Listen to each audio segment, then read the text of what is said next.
This is a presentation of the Oklahoma Sports Network.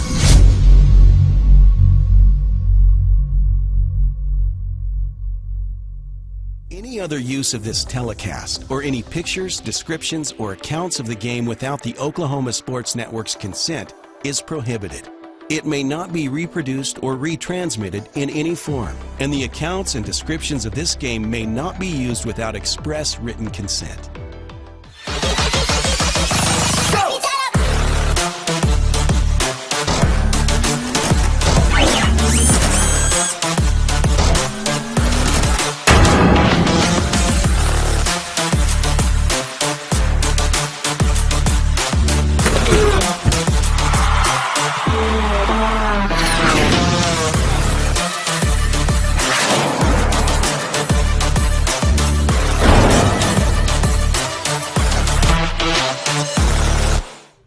Panther Stadium in northwest Oklahoma City, home of the Putnam City North Panthers, and that is tonight's opponent for your Midwest City Bombers.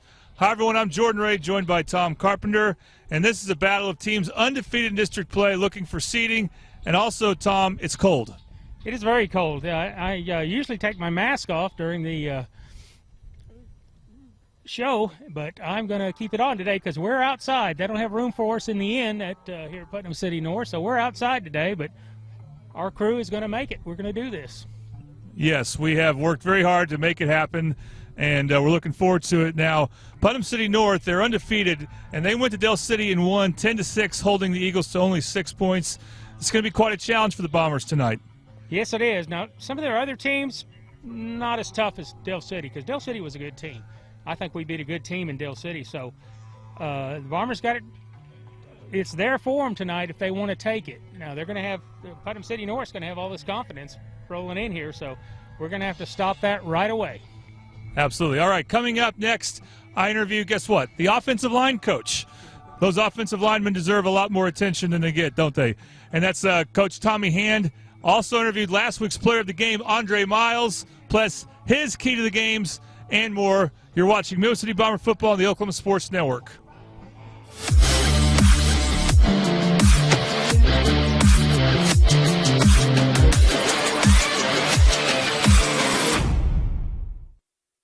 Hi, my name is Zach Knudsen. I'm an orthopedic surgeon in Oklahoma City. I'm a specialist in hip and knee preservation, in particular cartilage restoration, hip arthroscopy, minimally invasive procedures to try to salvage hips and knees and try to prevent them from going on to arthroplasty or joint replacement. Orthopedics is unique in that it is the ability to have somebody who's injured, their life has changed, and we fix them and they can go back to doing the things that they love.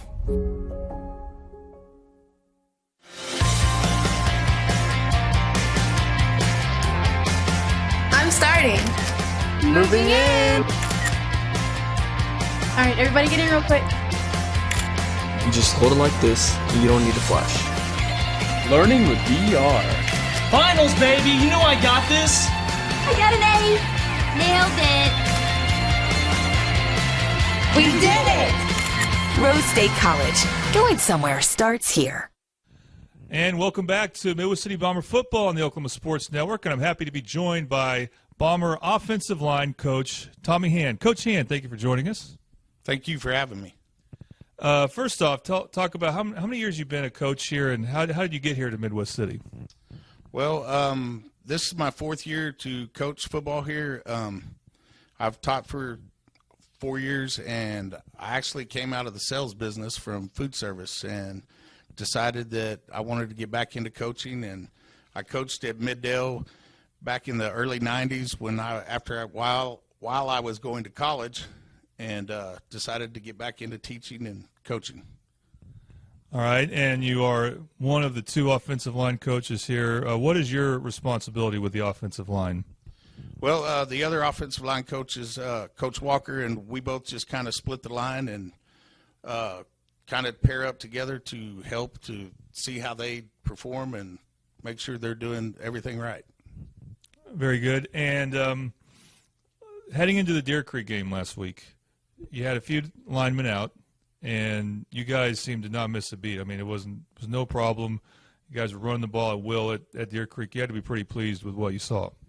Yeah, we had a couple guys sick. One of our starters was out, and then we did get one back that had been with us earlier in the year, had a shoulder injury, and he got to come back. And we also had a couple other kids, younger kids, that got to step in and helped us out. And one of those younger kids was your son, Trevor. Yes. How do you feel like he played at the was it the right guard position, I believe? Yes, he played right guard for us, and he came in and did very well for a freshman. Really stepped up.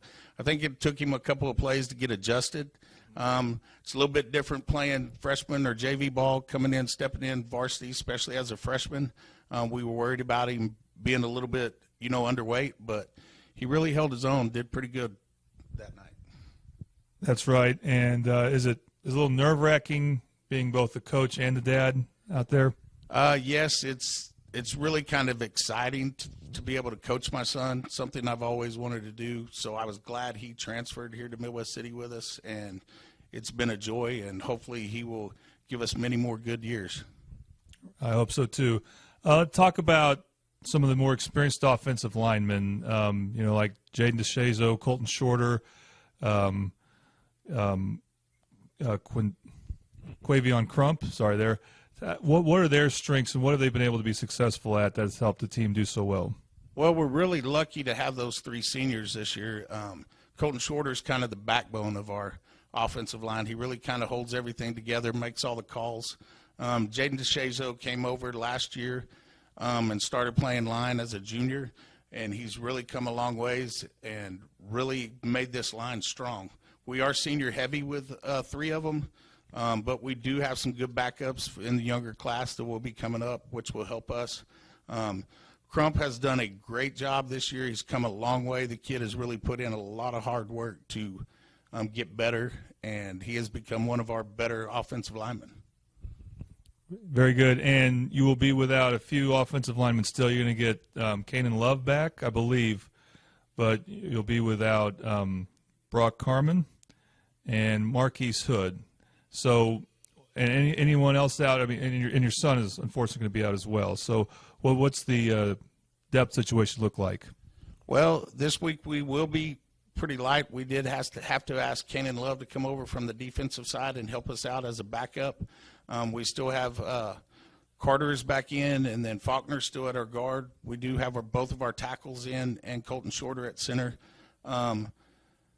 But we have had to pull a couple of defensive linemen. Dietrich Seals is going to possibly play this week. We've had to recruit another defensive lineman to help us out to make sure we have, in case somebody gets hurt, we have a backup plan.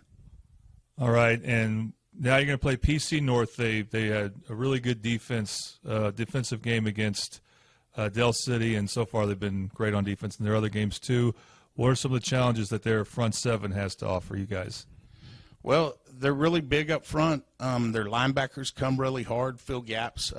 We're just going to have to go out there and be able to establish a run, and I think our boys can do it. And then I think we'll move the ball down the field on them, and then which will open up the pass game for us. All right, and let's look forward a little bit more into the future. If you have all your offensive linemen healthy, the advantage obviously is you have someone to plug in case of an injury. But what other advantages are there? You go up against a good team like Stillwater or maybe even Bixby in the playoffs. What are the advantages to having several offensive linemen? How often would you rotate them in? Once we get everybody back, that will be a great thing, because if we do have a kid that is getting tired or needs to be used on defense a little bit, we have other guys that can go in there and spell them. And we can rotate fresh guys in and out maybe every other series or something like that, which hopefully will, against a team like Stillwater, if their guys are playing full-time defense the whole time, maybe we can wear them down, because we do have a good group of guys that we don't have any trouble replacing or putting another kid in there at any time. All right, that'll be something to look forward to the following week with another big game coming up, and we definitely hope that your current linemen stand up well this game without many backups. So very good. Coach Hand, thank you very much for your time. Thank you for having me. All right, up next, I interview last week's player of the game, Andre Miles. That's coming up. You're watching Midwest City Bomber football on the Oklahoma Sports Network.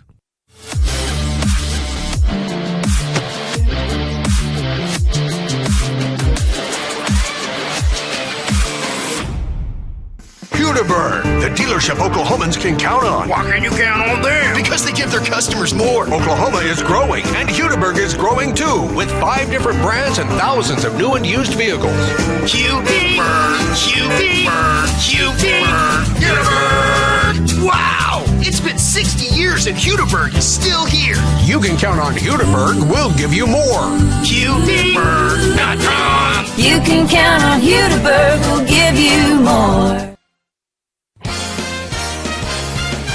Fallout Sports is your leader in team sports, specializing in outfitting the entire team with screen printing, embroidery, team sports uniforms using dye sublimation from start to finish. They are truly your one-stop shop. With over 13 years of experience, you can trust the job will be done right, with all work done in-house. Fallout Sports, 534 North Penn, phone 405-701-5933.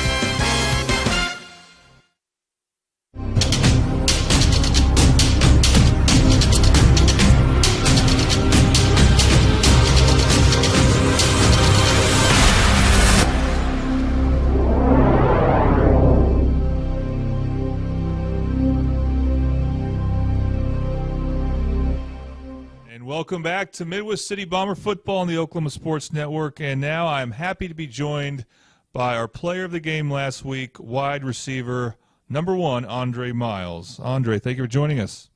Thank you for giving me the opportunity. No problem. You earned that opportunity definitely last week. I believe you had 8 catches, 97 yards, 2 touchdowns against Deer Creek. What was working well for you last week? Just finding the open spaces, trying to get open, and sticking to the game plan that we ripped all week. All right, and I remember one of those touchdowns was kind of on a scramble by DJ. What's your strategy when you know that the play is going to kind of break down and now you're kind of roaming and doing your own thing? What's your strategy as far as how you get open? Well, it's really just knowing how he plays. Like, he's going to get you open, so if you just run with him, then he's going to find somewhere to put it, and then you just got to be there to make the play. All right, very good. And you've been playing wide receiver on the varsity for, 3 years? Yes, sir. It's my third consecutive year starting. And how would you say you've improved over the last 3 years? What have you gotten better at? I say just running my routes and just trying to stay as a team player. I've gotten better at that and controlling my attitude as far as in the game. Very good. And you play alongside Brian Wilson, and now Mikhail Smith is playing a lot of receiver. I asked Brian about the difference between you two as players, and he gave me an answer. He said he thought you were a little faster or quicker. Well, how would you describe the difference between you and Brian? Well, he's faster. Like, he got me by a few steps, but like, far as routes and then just getting out, I think I'm quicker. But we don't play too much different. Like, we play alike, so it works good for us that we're able to switch out and do different things. Okay, and who would you say has better hands? That's my little cousin, but I'm gonna say I have better hands. Oh, you two are cousins? Yeah, me, Brian Wilson, and John Adams are cousins. Wow, 3 of you. Okay, this was news to me. I should have known that, but very cool. All right. Well, what are practices like for you guys? I mean, how often do you run routes with DJ during practice and work on plays? Well, we get a lot of practice to just sit there and work on our game plan and run routes with DJ. So we probably get maybe three or four periods to just get loose and warm up for practice. Then we have Skelly to work on our passing plays and everything. So we get a lot of time in practice. Now, they often assign receiver positions by the letters X, Y, and Z. What can you tell us is like the difference between X and Z and stuff like that? Well, like we have X, A, and Z. So like the A is the slot receiver, and that's what I play. And then the X is like a one-on-one type guy, and it just you expect him to do the things to get open and get you down the field. And Z is just like it's that receiver that's maybe when the quarterback's in trouble and needs a look that he's just there to be there. Okay. And I mean, you're playing with two other good receivers, of course, in Brian and Mikhail Smith. Do you have to kind of lobby D'Angelo to say, hey, I'm open here, I'm open here? No, I don't think I ever just go in the game and tell him to just give me a chance. Like, he's a good quarterback, so if you're open, he's going to find you. So you never have nothing to just worry about. You just trust the other two receivers, and then we all make plays when it comes our way. Very good. And so you're going to play Putnam City North. They're undefeated What do you think about the Panthers? What's formidable about them? I mean, they're a good team. Like, they just came from 6-8-1, but we just been preparing all week, not trying to let the moment get too big for us. So we're just trying to keep our cool and just go out and play our game that we've been playing all year. And you don't play a lot on defense, but I suppose you have to be on standby in case someone gets hurt. Is that correct? Yes, sir. So I don't really play as much in game, but in practice I rep it a lot. So if somebody needs a sub or somebody gets hurt, then I'm able to just come in and make plays and not be too confused when I go in. Very good. All right, you're a senior. What would you like to do after high school? After high school, I'm still undecided on what college I want to attend, but I want to play college football and get my degree in business and management and just get into like different things and start my own businesses. Very good. Sounds like a good plan. All right, Andre, thank you very much for joining us. We appreciate it. Thank you. See you guys next game. All right, we will. All right, coming up, Tom Carpenter's Keys to the Game and more. You're watching Middle City Bomber football on the Oklahoma Sports Network.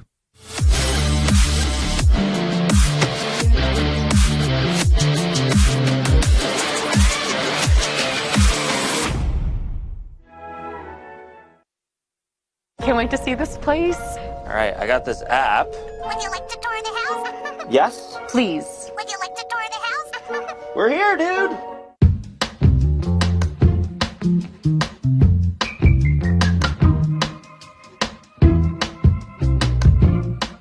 House for sale. Home for sale. Home for sale. Home for sale. Home for sale. We've got a home. Available now.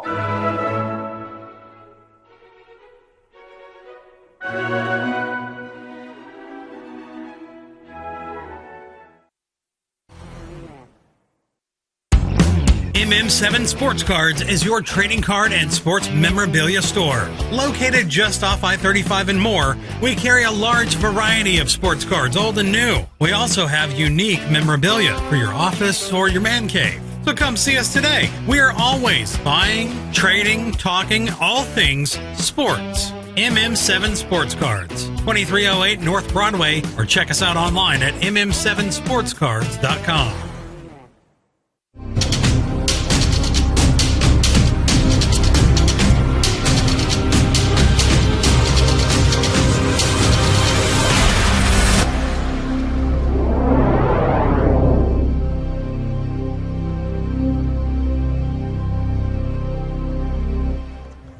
And now we are live in Panther Stadium in Northwest Oklahoma City, where Putnam City North and Midwest City are about to battle right now. They were just finishing band senior night, and it's amazing. And we are on the visitor side. Tom, it's a little chilly outside, but we're making it work, and we have a great view. It's a different view than what we normally have, and I kind of like this. This is going to be good for us and be a little bit of a challenge, but I see that brand new press box up there, and all I can do is be jealous of those guys up there. But the Bombers have come to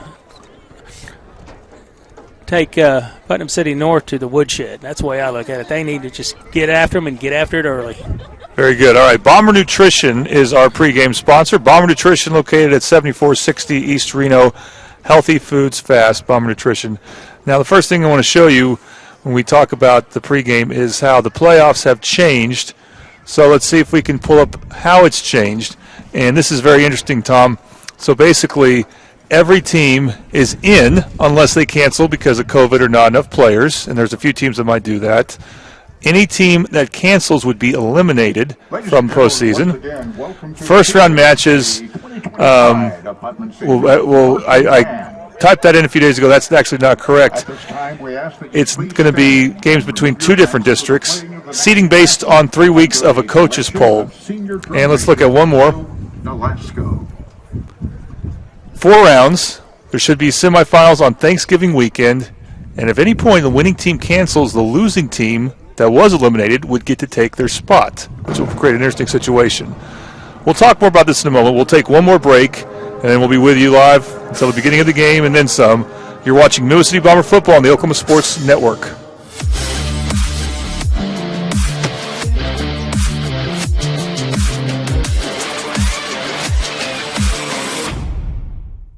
Of the Aggie family. Come Since 1908, Cameron University has served students from all over the world. With nearly 50 degrees in 2-year, 4-year, and graduate programs, we have something to inspire you. Health and wellness facilities plus a wide variety of clubs and activities will help you find your perfect fit. Small class sizes allow you to be yourself while discovering your future potential as part of the Aggie family. Come experience the Axe. Enroll today at www.cameron.edu.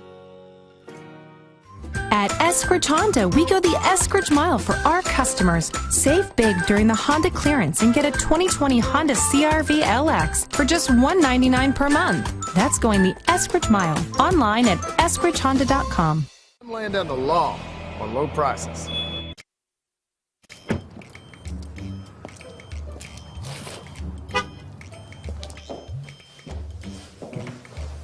Did you get that new F-150? Yep. Where'd you go? Greg Darnell Ford. How was it? Darn good! We've got darn good deals with 0% interest for 72 months on most 2020 models. F-150s as low as $459 a month. Escapes as low as $349 a month. Fusions as low as $319 a month. There's a new sheriff in town, and I'm laying down the law on low prices. It's a calling that's kept us free. It's a place to belong. What's the calling? It's doing a job that makes a difference. Serving your community and your country. It's part-time service where the impact is full-time. What's your calling? Air Force Reserve.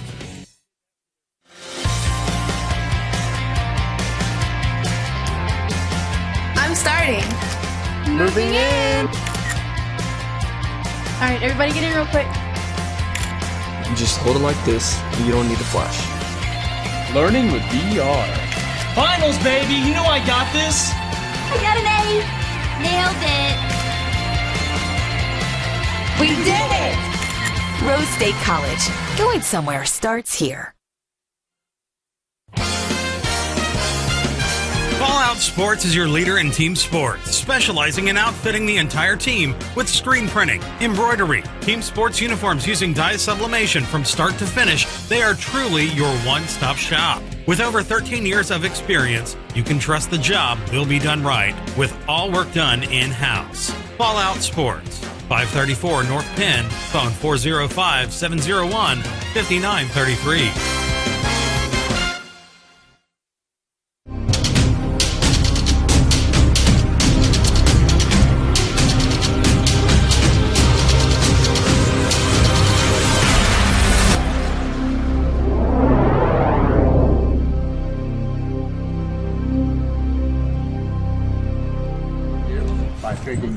And welcome back to Antler Stadium, home of Putnam City North Panthers. They are undefeated in district play. Jordan Ray and Tom Carpenter here with you. We're looking forward to an exciting game. Let's go ahead and show you the last time these teams played. Tom, maybe you remember some of these games, but it's been a while. Not since 6A was united as one single 6A class. And these are the last four results. And we see close wins by Midwest City in 2010, PC North in 2013. Then they both blew out each other in the years in between. Remember any of those games? I do, and I know that the 10 and 11 teams for Midwest City were pretty good, and they were disappointed in 2010 to get beat by Putnam City North, and it was in overtime here. Well, it's actually their other stadium. Their PCO stadium, yes. Yeah, the old stadium. But 2013, that was another highly contested game. Midwest City had a real good team, and once again, they won in overtime. So we got some getting back, I think, to do. And well, we'll show you what's really at stake here in a moment. But let's take a close look at this Putnam City North team this year. And they started out strong, blowing out just about everyone they played, and include teams like PC West and U.S. Grand, and you knew they'd be a few levels ahead of those teams. Those were the first four games. And then once they got going in district play, U.S. Grand was their first game. Let's go ahead and look at the second part of their schedule so far. They had a game against Lawton High canceled. A solid win at Deer Creek, not as great as our win at Deer Creek, of course. And then they did beat Dale City. That was a really good win, 10-6, and they had to come from behind to do it. They were down 6-0 at halftime. And so that's where we're at right now. And the main thing is they're undefeated in district. And when we look at the district scoreboard, here's some things to keep in mind, of course. It's not about overall record, but you want to have a good record for the polls, the coaches' polls, and that will determine seeding. And this is the records right now. Midwest City and PC North are tied at first, along with Stillwater, who's going to be off. They were scheduled to play Northwest Classen. It appears right now that Northwest Classen will not be playing any more football games. That's why we have them in the bottom of that bracket. And a big game between Dale City and Deer Creek. Every team will be in the playoffs, but out of these teams that have either one win, which is Lawton High, who won last night against U.S. Grand, we'll show you that one in a moment, and also the Deer Creek-Dale City matchup, there's a 4 seed out of that who could host a playoff game in the first round. Now we're expanding to 4 rounds. So that's going to be interesting to watch there. Let's go and look at the scoreboard. And there's only going to be one game we need to follow for this district. Now, at some point, we'll need to show you what's going on in the other 6A2 district. You can pull that back up, Caleb. I'm not that fast. No, the scoreboard. Thank you very much. All right. As you can see, the Northwest Classen at Stillwater game was canceled. The Stillwater coach thinks that they get a win out of that, but I'm not sure. It doesn't really matter because, again, it will be about polling, not so much about total wins. And Lawton High had an impressive win against U.S. Grant. They were up 50-0 at halftime. That game was played yesterday. Lawton High went on to win. We updated the standings for that. So it's this game, which is huge and also important, even though it's more at the bottom of the district standings for right now, Deer Creek at Dell City. All right, so you see the stakes. 2 teams undefeated in district play. Midwest City's taking the field. And Tom, we're going to get to your keys to the game here in a moment. Okay. But as we're getting ready for the coin toss, and one we're looking forward to get. And the wind's picking up. Of course, we're calling this game outside. We got a great view. We just have to be able to handle the cold and the wind. And hopefully it won't be this windy for too much longer here. But, again, Tom, this is one of those games you just look forward to because of the standings, because you know it's 2 good teams. You can put up with the cold weather when you see that. Yeah, no kidding. Our seniors our captains are lining up. It looks like we're getting ready. Yes. So we got Dietrich Seals is wearing number 60 this game. We'll talk more about that here in a moment. Juwan Dancy, number 7, is the captain, and the permanent captains are D'Angelo Irving and Arthur Broyles, and they are about to come out into the field. And we'll be sure we are ready this time. We are ready to have the coin toss for you. Our fabulous intern Desiree Jefferson's making sure that the ref in the white cap is mic'd for this. And let's go ahead and go to her.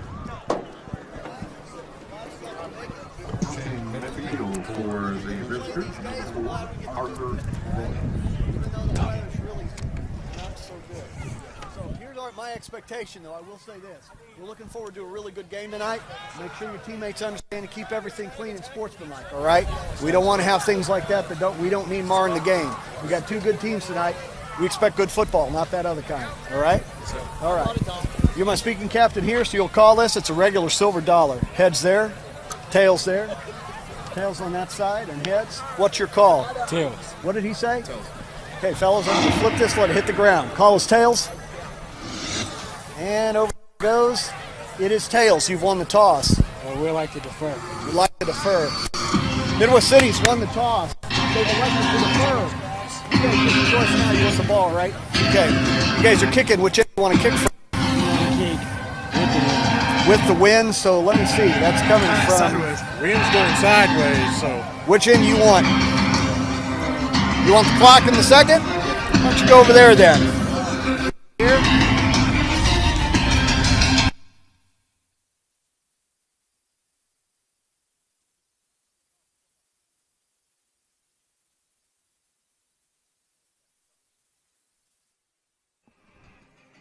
All right, we want to thank Desiree Jefferson for getting that audio. That is the Valray's coin toss, brought to you by Alray's Valet, where dry cleaning and laundry is an art. All right, real quick before we get to keys to the game, Tom, let's look at the injury situation for Midwest City. Dylan Seabach will miss this game. It's a good chance to be back against Stillwater. That would be huge. Also, Stanley Gordon, we believe, is out. Iron Wagner, and Eli Jansch is out. And here's the big news here. When we look at players who aren't necessarily out from injuries, but we will still be without Midwest City will still be without Brock Carmen and Marquise Hood. So their offensive line will lose a little bit of depth there. They do get Kanan Love back, and we'll talk more about that as we go on. But the big news is Xavier Lee Jackson will not be able to play right now, and we don't know when he'll be available, but he is a two-way starter, so that could be a big loss. And then also Coach Hand's son, Trevor Hand, is also out with an injury as you see the Bombers take the field. All right, Tom, your keys to the game. Keys to the game are brought to you by Lassiter Drug, serving the Middale area for 50 years. For Putnam City North, they've got that undefeated mentality. I know back in the dark ages, in 1975, we were undefeated, but we went 10-0 before we lost in the quarterfinals. But you have that undefeated mentality. All you know to do is how to win. Practices, your pregame rituals can't change. And they've got to be able to stop the Bomber offense. Bombers, it's first punch on offense and defense. They'll set the tone for this game. And as I've pounded it in all year, they got to make our extra points. We've been kind of on and off about those. We need to hit every one of those. Need to peak getting our extra points. Yeah, they had 8 touchdowns. I think they got 5 out of 8 against Deer Creek. Now, that wasn't their regular kicker right now is Escobar, so he didn't kick all those attempts either. Want to add that.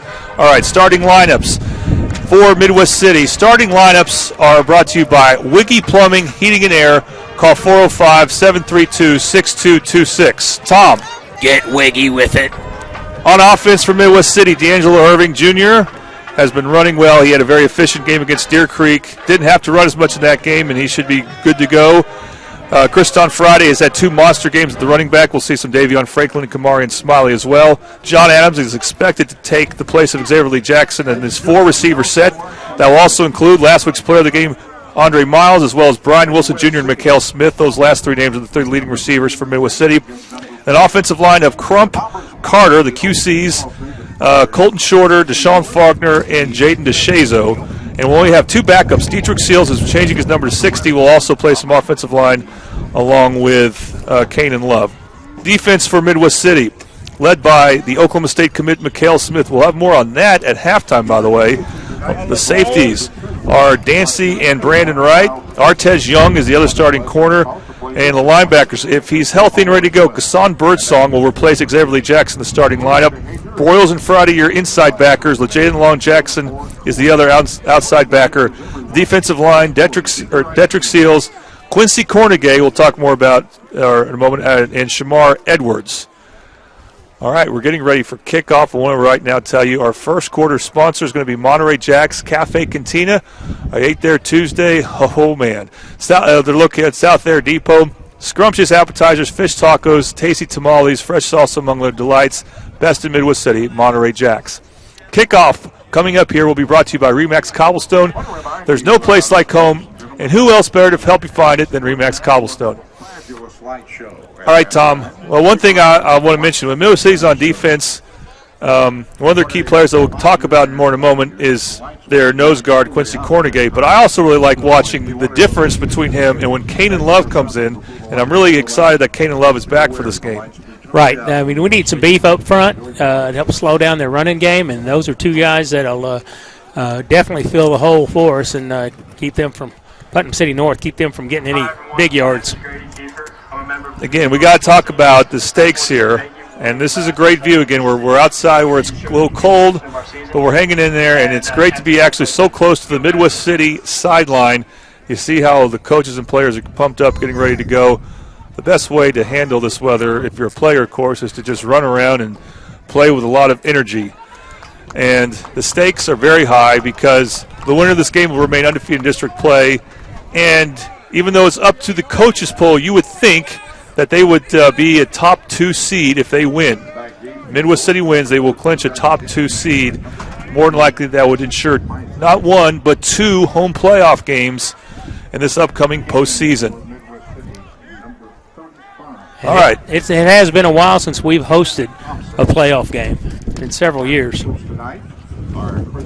Caden Thompson will be kicking off to Midwest City.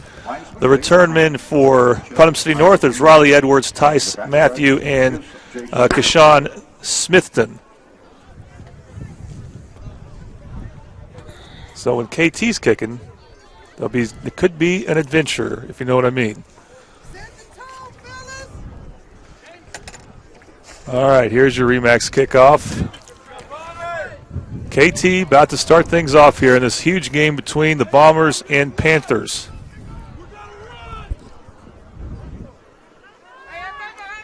Waiting on the ref signal here.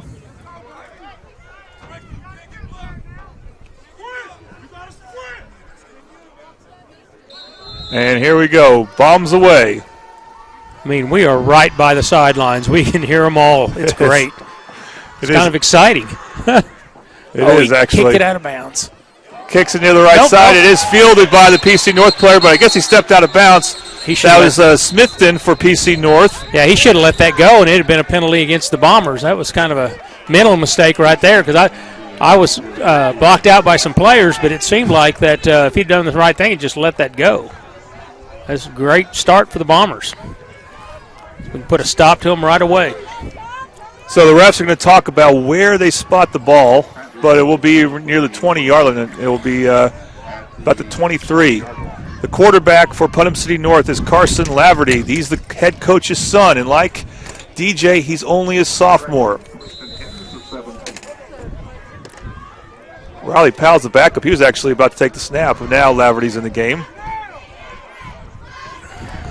Midwest City has Artez Young back. Hassan Birdsong is actually lined up as a right cornerback right there. He's going to be blitzing. And then he doesn't even get there in time before he's brought down.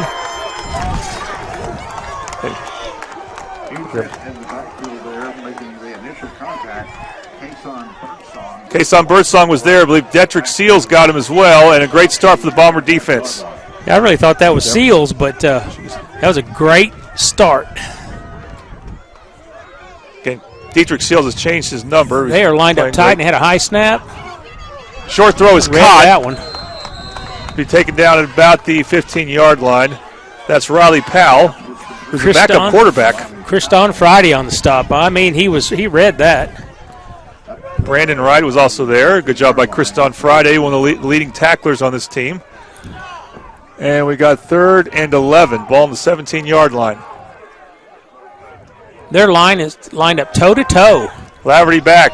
It's going to be incomplete. Pass to the right side, not even close. And Putnam City North will have to punt, a 3-and-out for the Bomber defense.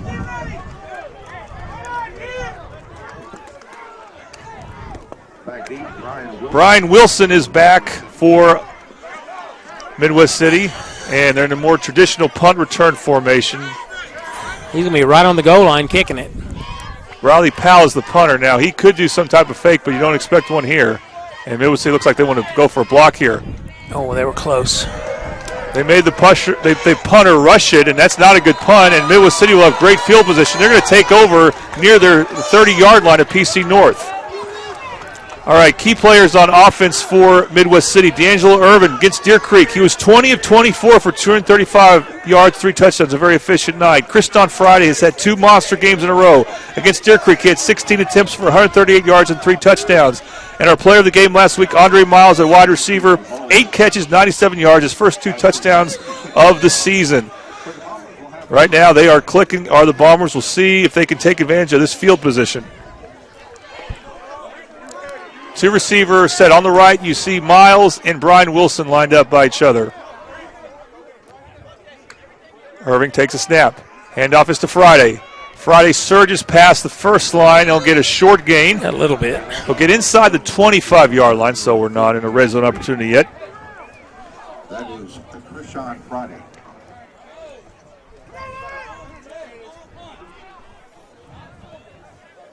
They'll give him 2 yards on the play. It'll be 2nd and 8 at the 24-yard line of Putnam City North. Midwest City looking to strike first here. They had a defensive stand and a bad punt for PC North. We'll see if they can take advantage. DJ fakes the handoff. Now he rolls to his right. Will he keep it? He will keep it, and well defended by PC North as they tackle near the backfield. Amara Normant was there. And it's going to be 3rd and long. 3rd and 6. They gave him about 2 yards on that play. And we're at the 20, so this is a red zone opportunity now. Triple Elite, find world-class designs and hot new styles at Triple Elite. All right, PC North's defense, they don't mess around. They're a formidable bunch as well. We saw that play. because usually that's a play where DJ will turn the corner. Irving's got single coverage to Mikhail Smith to his left. Good snap. He's looking that way. He's trying to escape pressure.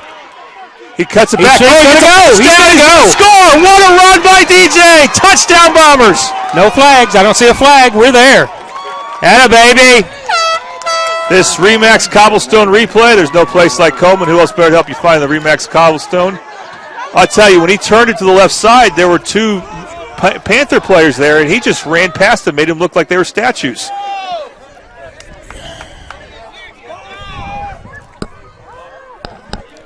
Escobar to kick the extra point. He's gotten better at it. It's a low snap, though. He got it. He got it up. We get a good view of these extra points. It is good, and Midwest City has already surpassed Dale City's point total against PC North from last week. Midwest City strikes first 7-0. You're watching Bomber football on the Oklahoma Sports Network.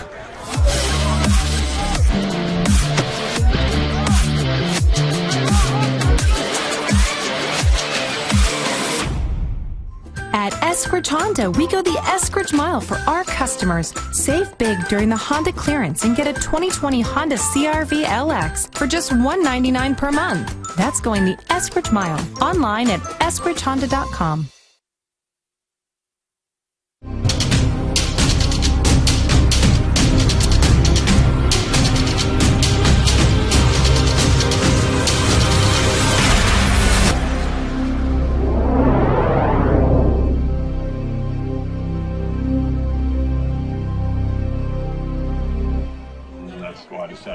Welcome back to Panther Stadium in Oklahoma City, where Midwest City now leads Putnam City North by a score of 7-0. Tom, how about that drive?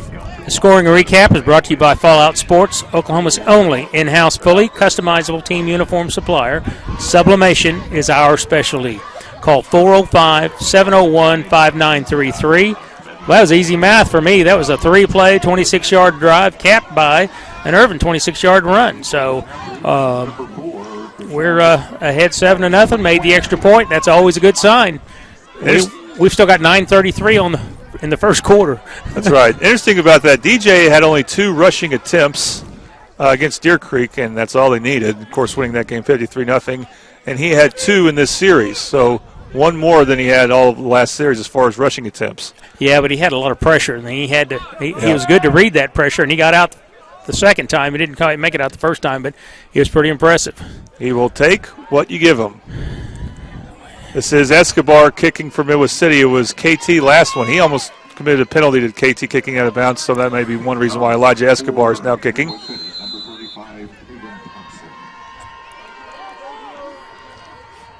That's the PA announcer got that wrong. It is Escobar. And he booms this one. This is a better kick, more centered near the 10-yard line. It's fielded by Smith, and he makes 2-man miss. They got to get him out of bounds. They can't yet. He's going to get a good return here, and that's good field position for Putnam City North. Keyshawn, that's Denton is his name. Jamie Watts got him down, and that's where Putnam City North will take over. It's Keyshawn Denton, not Smithton. I didn't change that in my spotter sheet.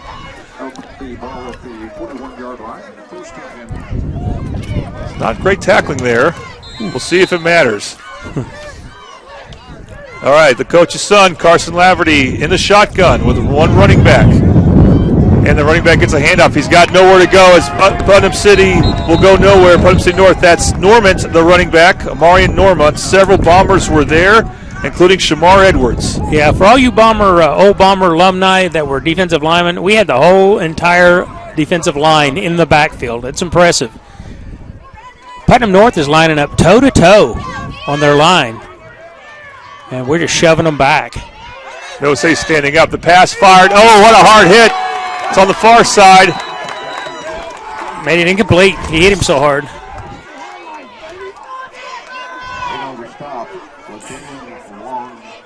LJ got him down. Key players on defense for Midwest City. Mikhail Smith has 29 tackles on the season. And first interception of the season against Deer Creek. LJ, you just heard his name. He had 5.5 tackles against Deer Creek, the outside linebacker. He is a tremendous tackler. And Quincy Cornegay, the nose guard. He had 2 tackles for a loss and a sack. 3rd down. He may get another sack here. They flushed him. He's going nowhere. Carson Laverty will be brought down, and I think he might have gained a yard, so it may not be a sack. Kriston Friday got him, and it will be another 3 and out. Putnam City North has not been able to do anything on offense so far.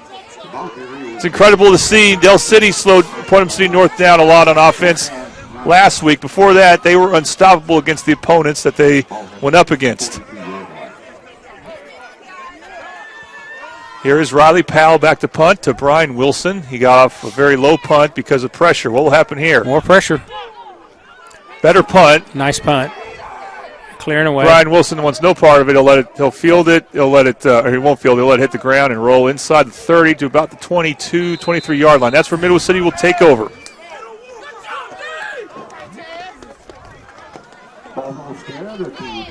Let's do it again. Let's do it again. We can do this. 7:57 left to go in the first quarter.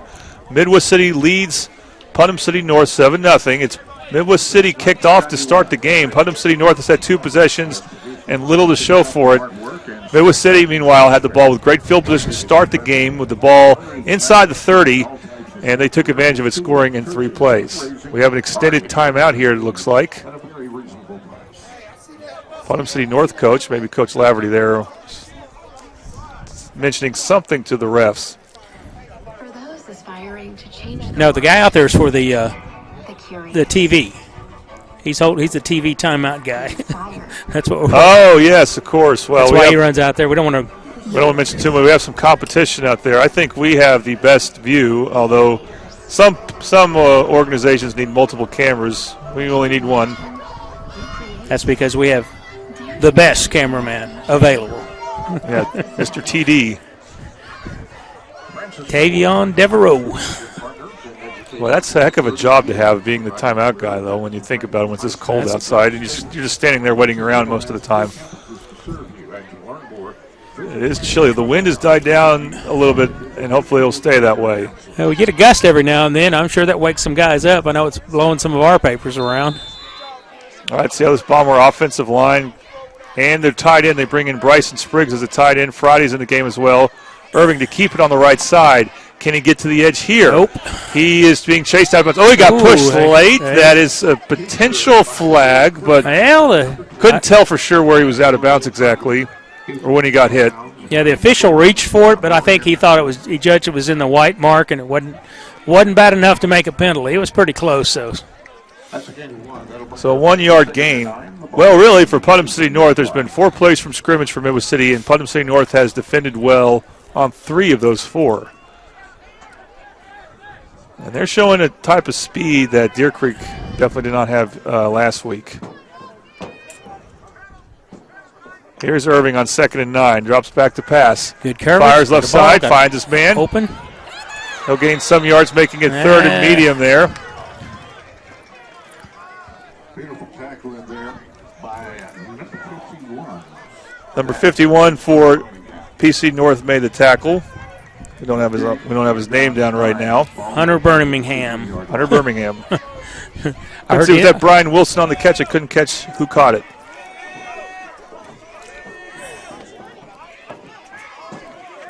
He tried to pick up some blockers, and the Panthers got through on him. All right, well, 3rd and 9. Guess they don't give him any yards. I guess he didn't get any yards on that play.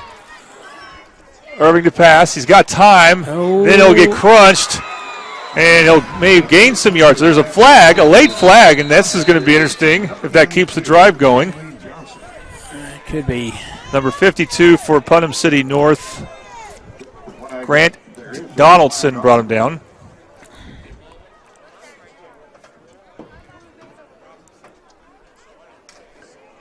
Face mask.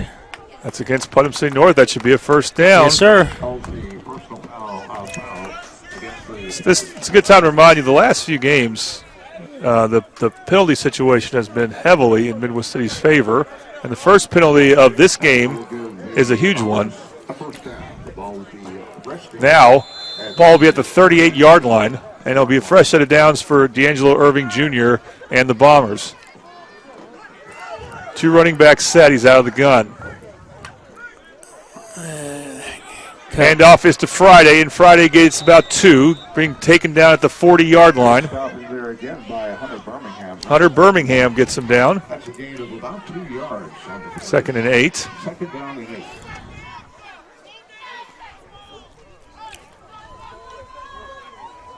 I tell you, the Putnam City North, they have size. They have a lot of length on both sides of the ball. Oh. Hand off Friday, left side. Can he get around the corner there? Not much of one. There's a flag on the play. Yeah, they got us for holding. Number 43, Keyshawn Friday. That's Kriston Friday with the handoff. And good chance they might decline that. PC North is not easy to block.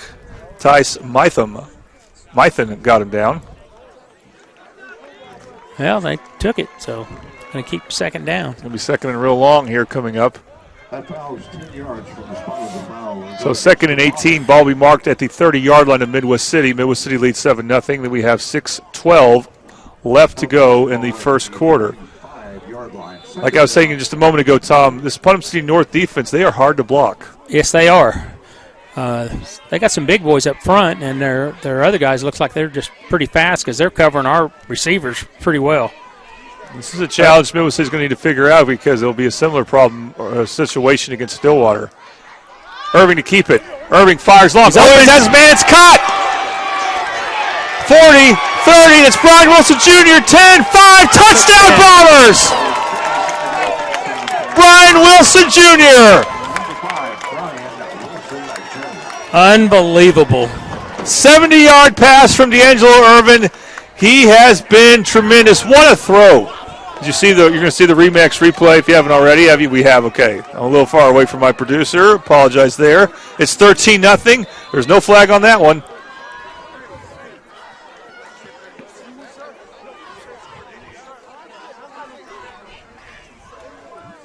Escobar, low snap. He gets the kickoff. It's no good. Really? It looked good from here. Again, even when we're up close, we can't really tell whether it's good or not. I guess it was hooked to the left. So the score will be 13-0. Midwest City leads Putnam City North. You're watching Midwest City Bomber football on the Oklahoma Sports Network.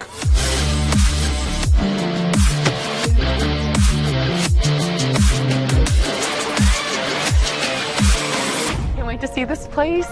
All right, I got this app. Would you like to tour the house? Yes? Please. Would you like to tour the house? We're here, dude.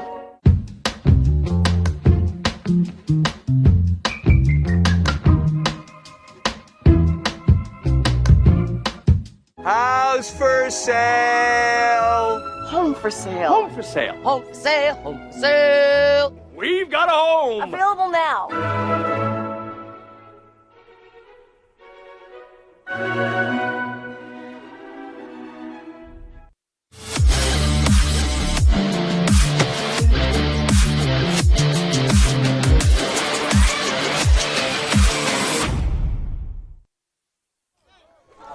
Welcome back to Midwest City Bomber football, where the Bombers are looking strong right now, up 13-0 against Putnam City North. They're about to kick off here. Your Remax Cobblestone kickoff. And they're going to go back to KT as the kicker. It's always an adventure. Last year you just knew to say Elliot Yanish. This year it's either Escobar or KT Thompson. This time it's Thompson. And his kick will be close again to going out of bounds, but not quite. And it's fielded. And there's a flag down. It's usually in the area of holding on the return team. That Smith did with it or didn't with it. Long distance flag. Keyshawn Ditton with the ball was the ball carrier. Talking about that drive. Your scoring recaps brought to you by Fallout Sports, Oklahoma's only in-house fully customizable team uniform supplier. Sublimation is our specialty.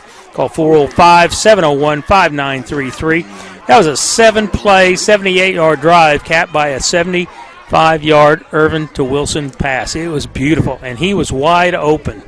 The guy was at least 3 or 4 steps behind him. He was wide open, and he zigzagged his way into the end zone. It was a great return.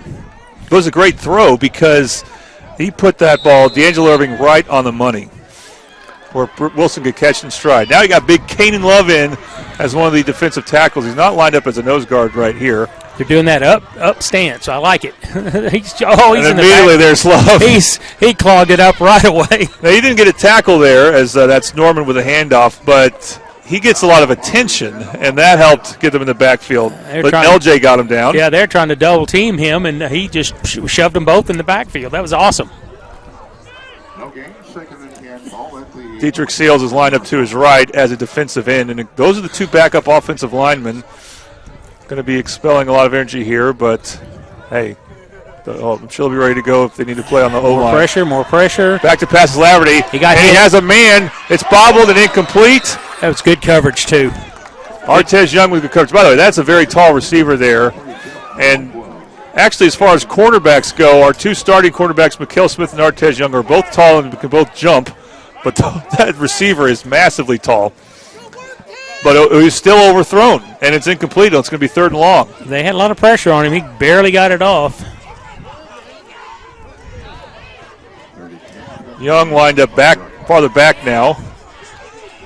Laverty rolling to his right, and he will be sacked by a host of Bombers. And PC North still has not gotten a first down. Kriston Friday led the charge amongst some other Bomber players. And this could not be a better start for Midwest City. I mean, it's 13-0, and now with that sack, the punter's close to his own end zone. Punter being Riley Powell. We're putting pressure on him again. I thought it was going to go over his head. He gets a punt off. It's going to be good field position again for Midwest City, except it took a Putnam City North roll. Nice roll. And Brian Wilson was wise to get out of his way, but it will still end up getting into Midwest City territory. Still good field position as they'll be at the 44-yard line. And we got 4:15 to go here in the first quarter, and we're going to line up and probably score again. They haven't been able to stop us. Well, the thing is, it's 3rd and long. Putnam City North has done good on 1st and 2nd down. On 3rd and long, we've seen a long run play, a long pass play, and a penalty, a face mask penalty. So these 3rd and long situations, Putnam City North's defense has not been able to rise to the occasion. All right, we'll see what DJ can do with the 3rd series. He's got 2 receivers to his right. Here's a handoff. Oh, big hole there for Kriston Friday, and he will get into Putnam City North territory. He will get to about the 46-yard line. The cornerback, Dejon Matthews, brought him down. He's a very tall cornerback, but still, if you make the other team's cornerback tackle you on a run play, you've done well most of the time, unless it's all like an end around. I mean, we've got 9 on that. You can't beat that, and this would be a good time to throw that pass. Or run it again. Now they're going to run. Oh, and Friday will go in the backfield for a big loss there. But he shucked that first tackler. He shucked him. Talking there, looked like. Hayden Thornton brought him down. Mikael Smith is going to be summoned to come in the game as it's going to be 3rd and long, and you definitely want Mikael Smith in at 3rd and long. So they lost about 4 yards on the play, and the ball will be marked at the 50.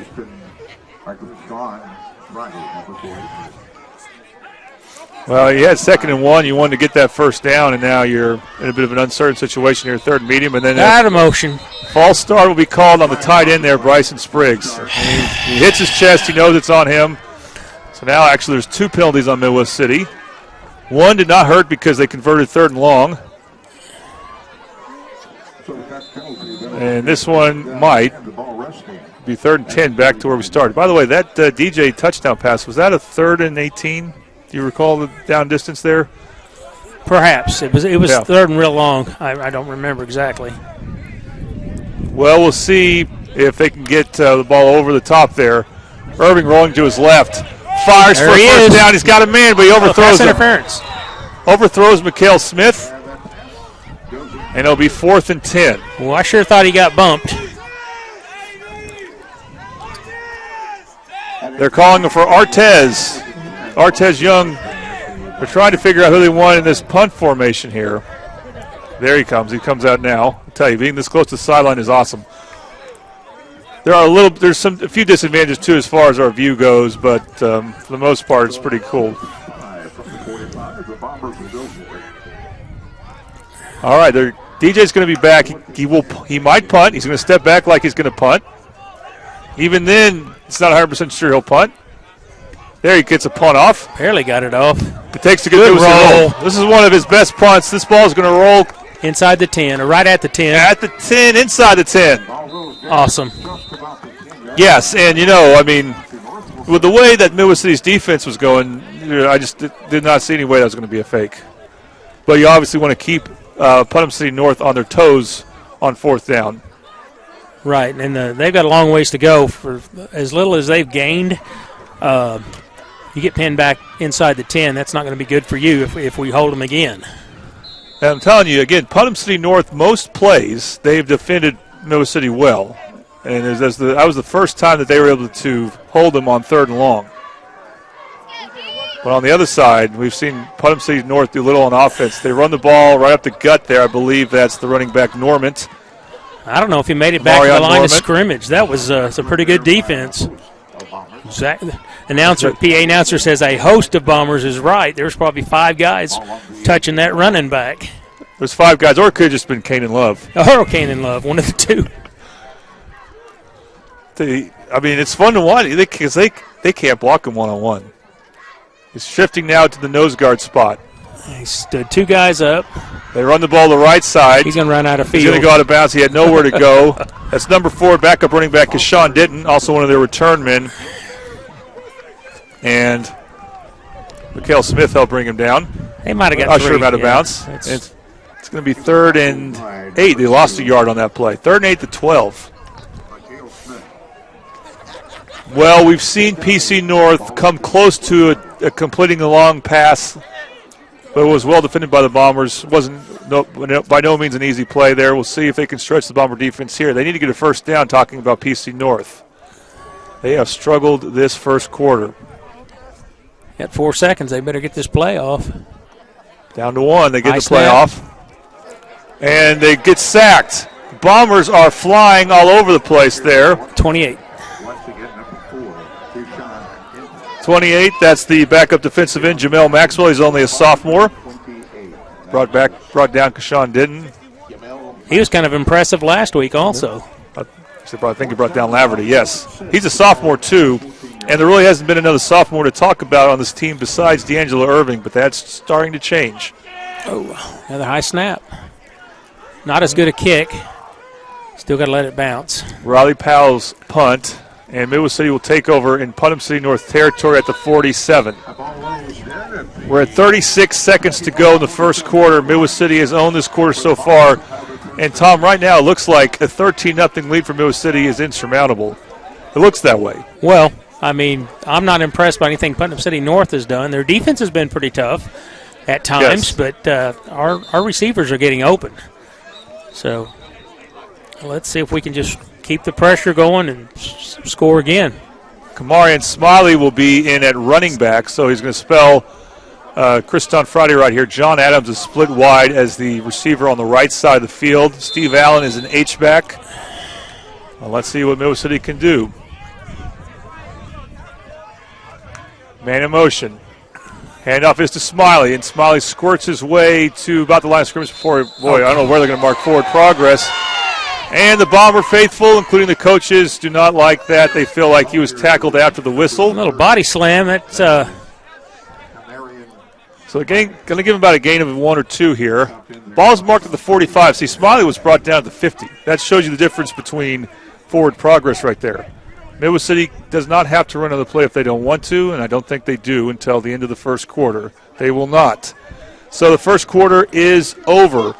Putnam City North had the ball 4 times and 0 first downs to show for it. Midwest City has 2 touchdowns on 3rd and long plays, and they lead Putnam City North 13-0. You're watching Midwest City Bomber football on the Oklahoma Sports Network.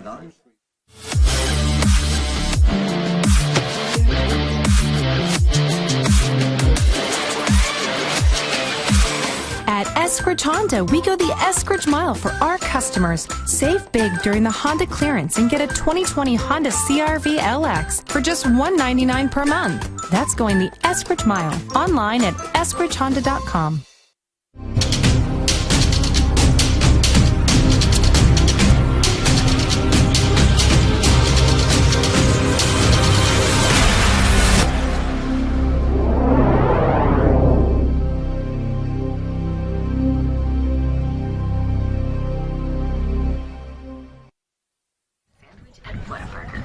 Welcome back to Midwest City Bomber football on the Oklahoma Sports Network. Your score after one quarter. Midwest City leads Putnam City North 13-0. Both teams undefeated in district. That's going to change for one of these teams. Right now, it looks like that's going to be PC North, but we still have 3 quarters to play. And this second quarter is brought to you by Ben Osinga, Allstate Insurance. For your life and home insurance needs, call Ben at 405-733-4400. Much of this game has been played from the 40-yard line of Midwest City into Putnam City North territory, and that's where we'll start things off in that range, Tom, as field position has been great for Midwest City, and their defense has been even better. Our defense is where I'm going to say the bread and butter is right now for Midwest City. Offense, obviously, we scored twice in the first quarter, and that's always good to do. But when your defense can shut them down, give them all those 3 and outs, that's money in the bank right there. Let's see if we can keep this up. So Midwest City will have a 2nd and 8 at the 45-yard line of Putnam City North. And for Midwest City, they have 2 touchdowns from D'Angelo Irving Jr. on 3rd down at about the 22. He got to the edge, and basically, again, it was similar to Deer Creek play from last week. It looked like he was going to bounce, and he cut it back up along the sideline and scored. And then his next touchdown was a beautiful pass. Beautiful catch and throw to Brian Wilson Jr. over the top of the Putnam City North defense. Now he'll be going from our right to left. 2 receivers to his left. Handoff is to Smiley, and he will get stood up. So they try 2 running plays up the middle. 3rd down coming up, and not much of a gain there. It gets about a couple. It'll be 3rd and 5. So they respond the ball at the 40-yard line. That's a gain of 5. That'll bring up a 3rd and 5. The ball at the 42-yard line. Yeah, that Jaleel Johnson, he's a big guy. 6'4", 235. He's just a junior, and he's a pretty good ball player. You see, he's right in the middle, and he's clogging some things up for us in the middle. Okay, there's some safety help on Mikhail Smith, who's lined up far left side for DJ. We'll see if he looks his way. He fakes the handoff. Now he's going to try to get out of the pocket. He does. He gets a 1st down and slides. Oh, and he got hit as he did slide, and that's going to be a penalty on Putnam City North. Let's hope DJ's okay. He's getting up fine. That penalty will be on Amarian Normant, the starting running back. He's also playing a linebacker position. And, it's just interesting, the penalty situation, I think both teams have 2, but the ones on PC North have been huge. They could waive this off. Let's see if they do. Should they? I mean, he got hit as he slid. Well, yeah, but he didn't really commit on that. Let's see if he... All right, I'm being the... they're going to call it. I'm being the Bomber homer here. That's fine. I mean, I'm glad they made the call, but I'm just saying it was one of those close ones where he kind of slid at the last second. The guy was already launched, I thought, but... Yes, you have a good case there, but it will be called. It will be enforced, and let's see where they spot the ball. It's 16-yard line, so this will be a red zone opportunity for Midwest City. Red zone triple elite. Find world-class designs and hot new styles at Triple Elite. It's coming. It's coming. There it is. And there's a 1st down play, and Smiley gets hit in the backfield, and he'll be tackled for a loss. And that'll bring up 2nd down. They got Hayden Thornton on the tackle there. They're calling for Friday. And now Friday comes in on 2nd and long. I don't know if you'll run it here, but you might. After all, DJ has made 3 great plays on 3rd and long this half. That's any hint on who's in the leaderboard to win player of the game, because he hasn't won one yet, interestingly enough. It is Friday with handoff left side, and again, the whole collapses. And again, I tell you, PC North is definitely a physical defense. It's not hard. It's not easy to run on them up the middle. He got a couple, though, so it'll be 3rd and 8. You're stopped in there by just a host of Panthers. That'll bring up a 3rd down and 8. Ball resting now. Andre Miles in. They haven't thrown his way yet. I'd say they need to bring some guys out. They sent in 3 and didn't send anybody out. Now 3 are coming out. They're changing to some receiver. They're bringing in some speed. They have a need for speed. Special package here. That's Mikhail Smith isolated left side. Do they look his way? Yes, they throw it to him. Slam parents intercepted. DJ's going to try to tackle him. He slows him down, and that will be enough to keep him from getting past midfield. That's Hayden Thornton with the interception for Putnam City North in the first big play for Putnam City North. He was looking for Mikhail Smith, and PC North knew it. That ball's going to be on the 35.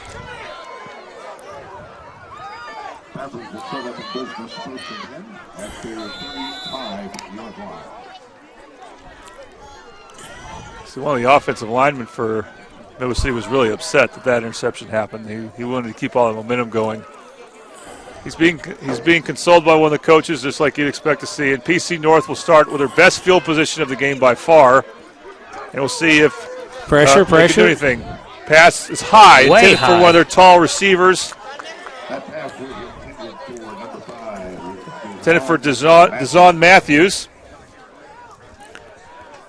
Pretty good coverage there, but he got the pass off, but he had a little bit of pressure, and they just overthrew his receiver.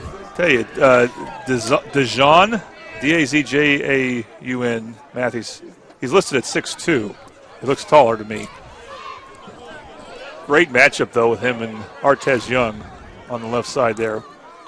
And Artez Young doesn't have any safety help, so he'll back up some. Keeper. And it's going to be a keeper. Oh, he makes a couple-man miss. And then the quarterback finally gets brought down. Riley Powell. 43 brought him down. Kriston Friday. So he was playing quarterback. Riley Powell's a backup quarterback.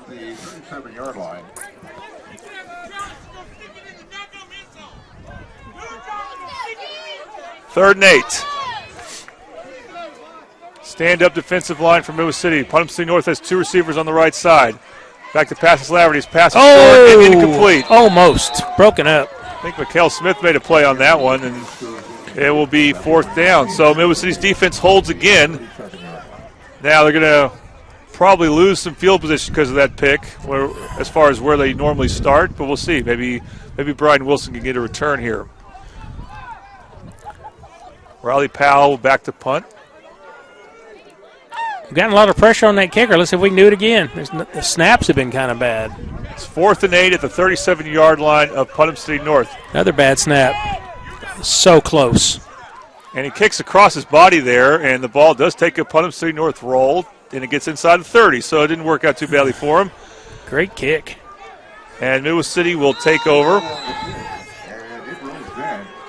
8:39 left to go in the second quarter. Kanan Love will now come in the offensive line. I think he's going to replace Quintavian Carter, who was a little upset about how the last series ended, but no harm done on the scoreboard yet. We'll just have to see if Midwest City can drive the ball again. The nice thing is the defense is showing that they can win a low-scoring game here if it becomes that. And the only reason I say that is Putnam City North, as far as most plays have been less that they've given up have been less than 5 yards. But the big plays have taken place for Midwest City, and that's why that they've dominated this game so far. They've had some big plays on offense. All right, we're going to take a quick break. When we come back, we'll continue this second quarter. You're watching Midwest City Bomber football on the Oklahoma Sports Network.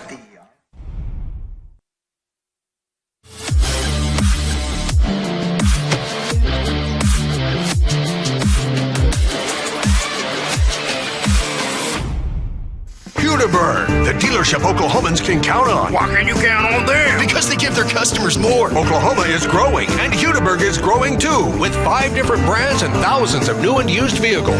Hudiburn, Hudiburn, Hudiburn, Hudiburn. Wow! It's been 60 years and Hudiburn is still here. You can count on Hudiburn. We'll give you more. Hudiburn.com. You can count on Hudiburn. We'll give you more.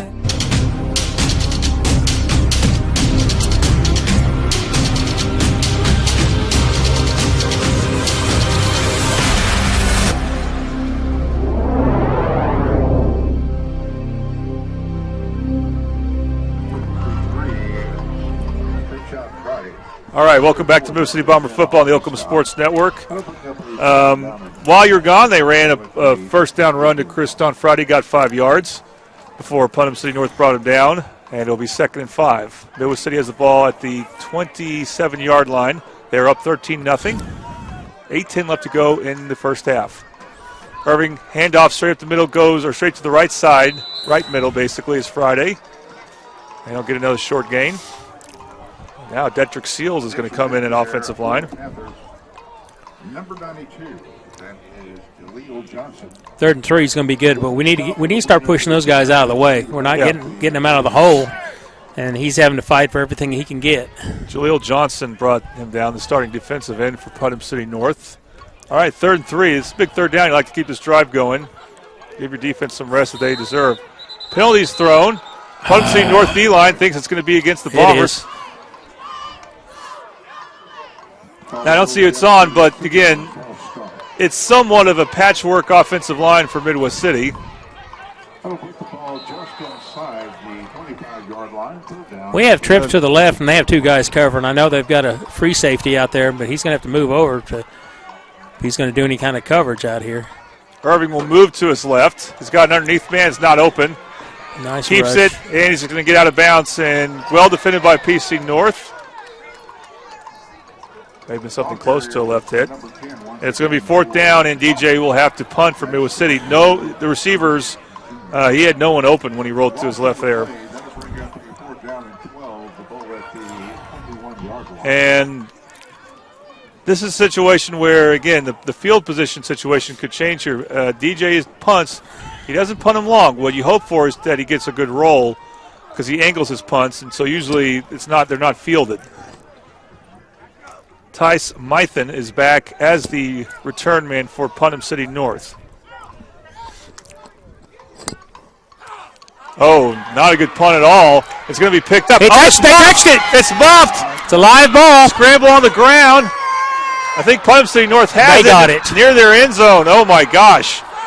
The muff helps Putnam City North as they were able to fall on that ball, and this is the first big break for Putnam City North. I've never seen anything like that, and that is a bit concerning because they have on the 1 yard line. Putnam City North has forced some punts this game, just the second one, but they've also forced a turnover. And this could be just what they need to get back in this game.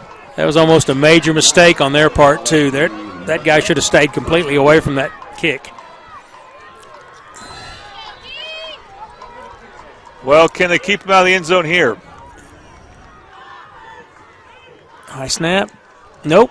He's in. Run play is in for a touchdown. Putnam City North is back in it.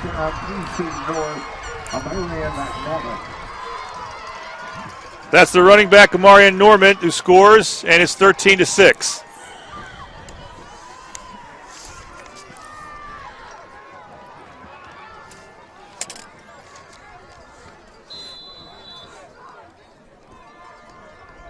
For the extra point for the Panthers, their kicker is Diego Otero, number 91.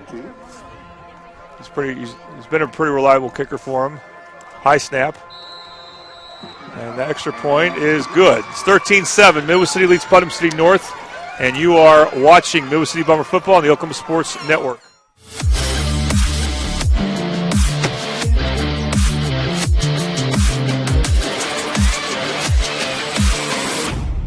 Since 1908, Cameron University has served students from all over the world. With nearly 50 degrees in 2-year, 4-year, and graduate programs, we have something to inspire you. Health and wellness facilities plus a wide variety of clubs and activities will help you find your perfect fit. Small class sizes allow you to be yourself while discovering your future potential as part of the Aggie family. Come experience the Axe. Enroll today at www.cameron.edu.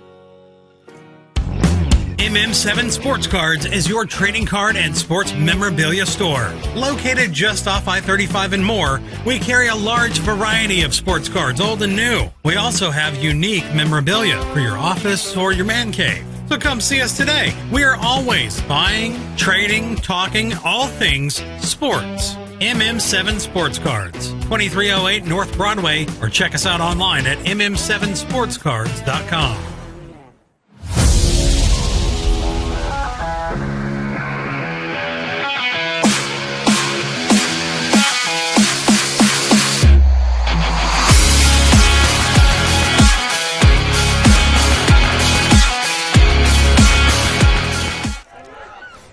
Back to Middle City Bomber football on the Oklahoma Sports Network here at that was last week, Panther Stadium. And Putnam City North has got back in this game with a touchdown on a very short drive. We'll talk more about that here. Great kickoff from Otero. Bobbled and then fielded by Mikhail Smith. And Smith goes back to Sir Swords. That's first. There he goes. Gets to the 50. Mikhail Smith. They ain't going to catch him. Keep on. Cleared for takeoff, baby. Will score. Touchdown Bombers. He flips near the cheerleaders. That's a Remax replay. I couldn't speak. My tongue was all tied up until he got past the 50. Then I was good. Boy, I tell you, he turned on the burners there, Tom, and what a timely touchdown. There's very few times that I've seen a better time for a kick return. Well, he almost got stopped by the kicker, and you can't go in the locker room and say you got tackled by the kicker, so he just ran over him. That was impressive. Let's get this extra point, get moving down the road. We had to have the momentum. Now we've got it. Blocked. The kick is blocked, so it's going to be 19-7. Midwest City has extended their lead, though, but the extra point thing, Tom, has not been great so far, only 1 out of 3. We'll go and take a quick break. You're watching Midwest City Bomber football on the Oklahoma Sports Network.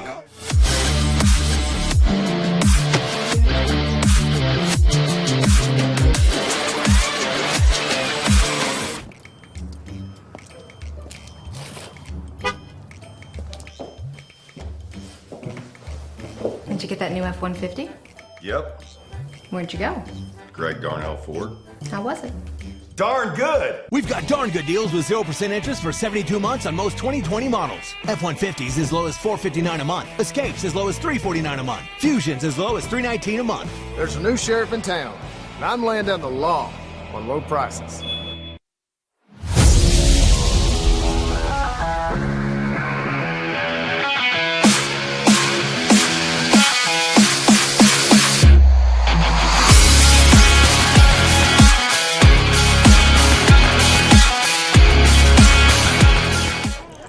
And we're back. Boy, that was some quick scoring there for the Bombers and Panthers. It's now 19-7. Midwest City leads Putnam City North. A Remax kickoff right now coming up. This is KT with the kickoff. Remax Cobblestone, there's no place like home, and who else better to help you find it than Remax Cobblestone? That was exciting. Got momentum shift on our side. Here's Caden Thompson's kick, left side, fielded short. Bombers, let's see if they can converge on him. Good return. And a good return for Putnam City North. That's returned by number 4 for PC North. That is Kishan Denton. And then PC North will take over. Now, Tom, there's 2 drives to talk about. That ball will take it to the 40-yard line. There will be a first and 10 for the Panthers.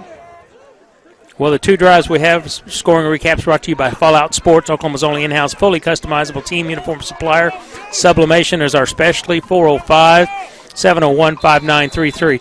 We had a 1-yard dive by Normant for Putnam City North, and then Mikhail Smith with a 95-yard kick return. And this is one of the best run plays for Putnam City North as they have a hard time bringing him down. They're in Midwest City territory. Brandon Wright finally gets him down. That's Amarian Norman. So now Putnam City North is actually showing some running power there, which they had not done until really this drive. I mean, they had a 1-yard touchdown run, but that was a 1-yard drive.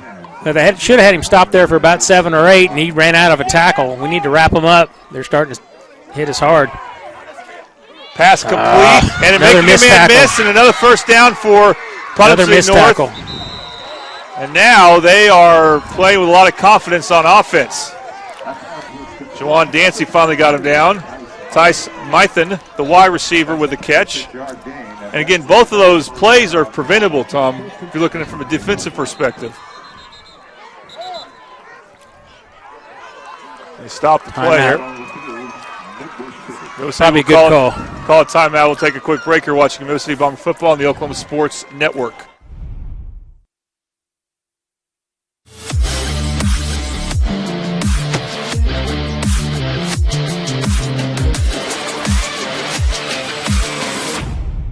Eskridge Honda, Honda, we go the Eskridge mile for our customers with great Hondas and clearance pricing. Save big during the Honda clearance and get a 2020 Honda Civic Sport sedan for just $179 per month. Online at eskridgehonda.com.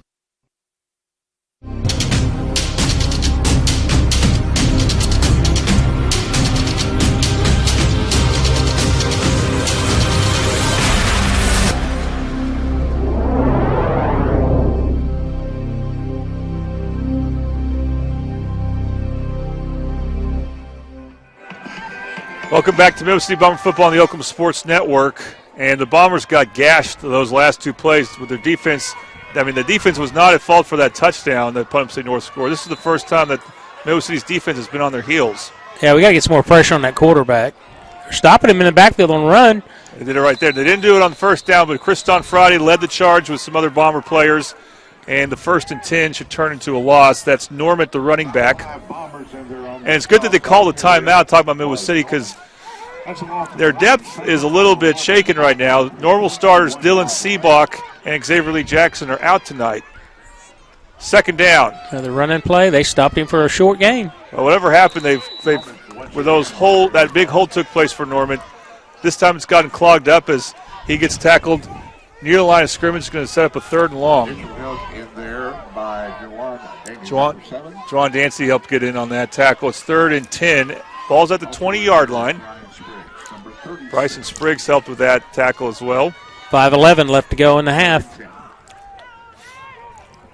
Carson Laverty, the sophomore. He is the son of the head coach, Ryan Laverty. Rolls to his right on 3rd down. What a sack. What a tackle there for a sack. And that's LeJalen Long Jackson. And that's going to set up 4th and long. That's a loss of 10. That will be 4th and 20. I think PC North might have to go for it, though. Yeah, they're going to have to. They had a good place kicker. He was warming up before the game. He was kicking them maybe 35 yards, but when he started backing up, he wasn't hitting them at all. So, well, even though you're confident on 4th and 20, you don't want any type of, holding or defensive holding, although defensive holding wouldn't be an automatic 1st down. Pass interference.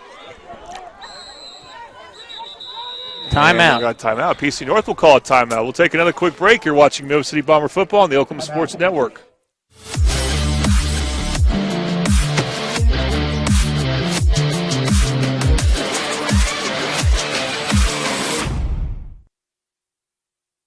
Since 1908, Cameron University has served students from all over the world. With nearly 50 degrees in 2-year, 4-year, and graduate programs, we have something to inspire you. Health and wellness facilities plus a wide variety of clubs and activities will help you find your perfect fit. Small class sizes allow you to be yourself while discovering your future potential as part of the Aggie family. Come experience the Axe. Enroll today at www.cameron.edu.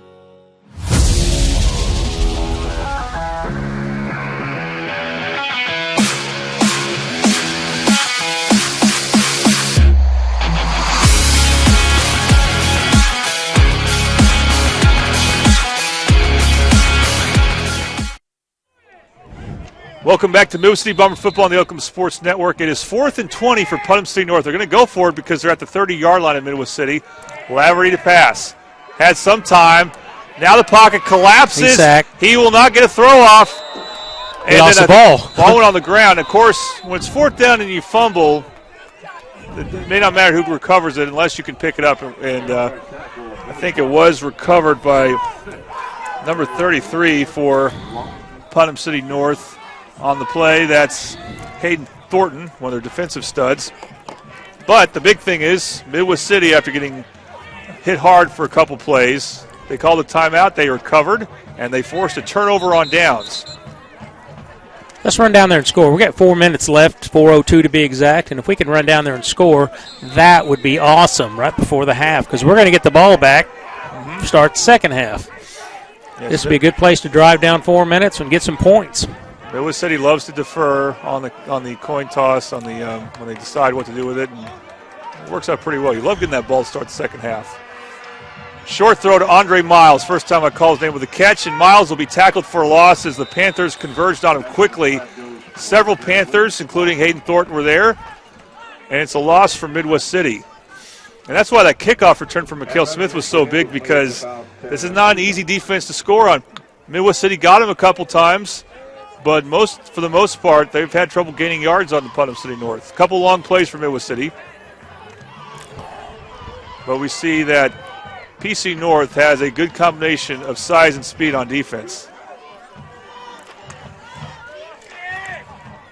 Find a hole. Hand off to Smiley, and Smiley looking to gain a little bit. He gets to the right side, but not much there. And it'll be 3rd and long coming up. Ball carrier on that play was number 30. That was Camarian Smiley. So close to the 31-yard line. It's going to be 3rd and 10. Ball's pretty much about where it started, about where the drive started. So they haven't gained anything on 2 plays. And Mill City, they're running the clock. Can't blame them, really, as they may be in a punting situation in a moment. And the last time they punted was a disaster. Irving to pass. Good blocking. Fires. Finds a man in the flat. Atta baby. He's got to make a man miss. He does. It's a great move. Got a lot of runs, or a lot of yards after the catch on that one. Brian Wilson Jr. with a short catch. And he got taken down by Ty Smythen, but not until he gained a first down. And again, where he caught it, he did not have a first down. He had to get yards after the catch, and he did. And the guy covering him had him in his sights and just missed him. So another 3rd down conversion for D'Angelo Irvin and the Bombers. Handoff. This time there's a hole. This time he charges his way. That's Smiley getting into Putnam City North territory. Ball marked at the 46-yard line. Gain of about 9 on the play. Hunter Birmingham brought him down. Right at the 46 and a half.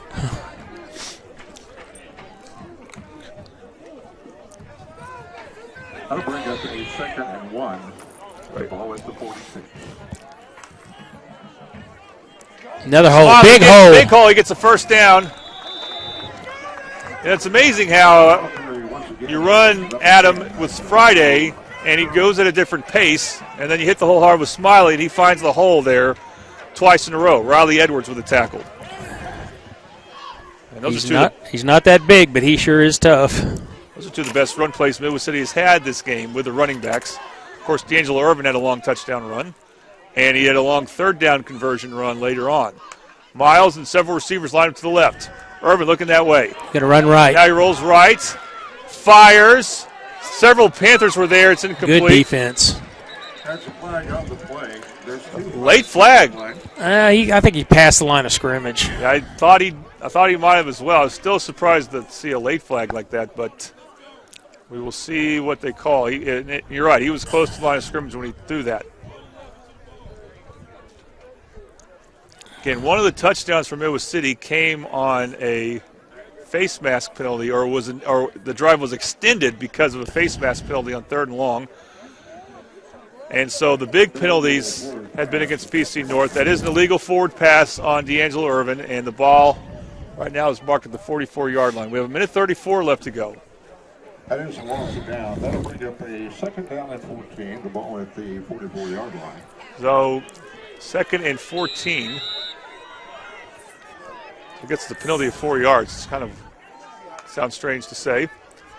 Smiley again. Smiley almost got tripped up. Picking up some grass. And he gets to the 35-yard line. Boy, is he running well right now. I thought he was going down, picked up some grass, and kept moving. The clock's going to keep running because he didn't get a first down, but it'll make it 3rd and manageable. 3rd and only 5. And now the Bombers are hurrying up there. It's Smiley again on 3rd down. And he will squirt his way. He's going to be close. Past the 30. This is definitely 4-down territory, especially if we can line up and get them to jump off sides. But they've been pretty steady on our 4. Nope, it is a first down. They are going to give them the first down, the scoreboard. Ball's at the 30-yard line. Well, you're talking about a touchdown here, obviously, for Midwest City to score. They have not been good on their last 2 extra point attempts, and then you have to think about that when attempting a field goal. Throw long to Miles. Miles is inside the 10. He had 2 Panthers near him. And they were on him. That's pretty good coverage. And the pass goes by him incomplete. So it'll be 2nd and 10. Clock will stop with 50 and 7/10 of a second to go. believe Midwest City should have 2 timeouts. John Adams is in the game right now. They don't target him a lot, so maybe that's a good time to, because the defense might not be thinking about it much. Yeah, they see Friday out there, and they give him a lot of attention. Smiley is split wide as a wide receiver. To the left, Mikhail Smith, the outside receiver, on the left. 3 receivers on the right. And it's a quick pass, and I believe that's Miles who catches it, and it gets thrown out of bounds. And I guess his momentum took him back, and they have to they keep running the clock. So Midwest City has to call a timeout with 41 and 9/10 of a second to go in the first half. You're watching Midwest City Bomber football on the Oklahoma Sports Network.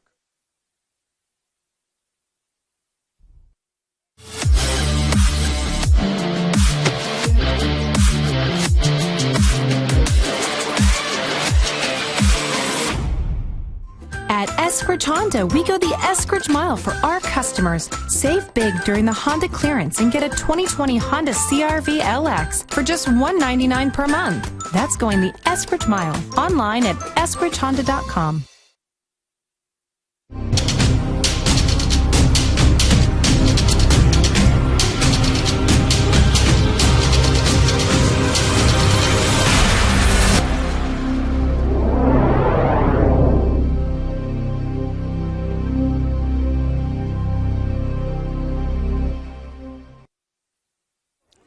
And welcome back to Midwest City Bomber football on the Oklahoma Sports Network. 41 and 9/10 of a second to go in the first half. It's 3rd and 8 for Midwest City at the 28-yard line. I don't think they want to kick a field goal from here, so it'll be interesting to see how they play this. I'd like to see some kind of reverse just to see what we could do with it. And they've been rushing pretty hard. 3 receivers to the left for Irvin. Drops back to pass. Fires. Has his man. Oh, it's off his hands. Intercepted. And I think they're calling interception. I can't tell, and it looks like that's the call. Yes, so Putnam City North gets a stop with 36 seconds to go. He was on the ground. That ball just went right to the Putnam City North defender. He was on the ground. I believe the pass was intended for Brian Wilson Jr. And it looked like it hit him in the hands, but we'll have to see on that one. Yeah, so Putnam City North gets the stop, and it looks like the score will stay what it is right now, 19-7. So DJ has 2 interceptions, and it's similar to, I think he had a couple against Lawton High, where one was definitely not his fault, the other one definitely was. I think he had 3 against Lawton High. Laverty handoff right side, not going very far. Looks like Putnam City North will try to run the clock, as they're not going to want to try to do much here. They don't want to turn the ball over.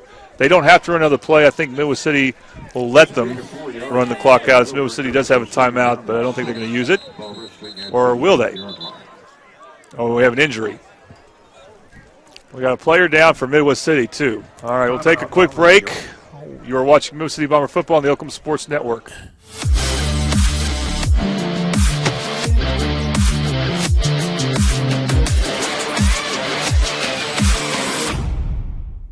Hi, my name is Zach Knudsen. I'm an orthopedic surgeon in Oklahoma City. I'm a specialist in hip and knee preservation, in particular cartilage restoration, hip arthroscopy, minimally invasive procedures to try to salvage hips and knees and try to prevent them from going on to arthroplasty or joint replacement.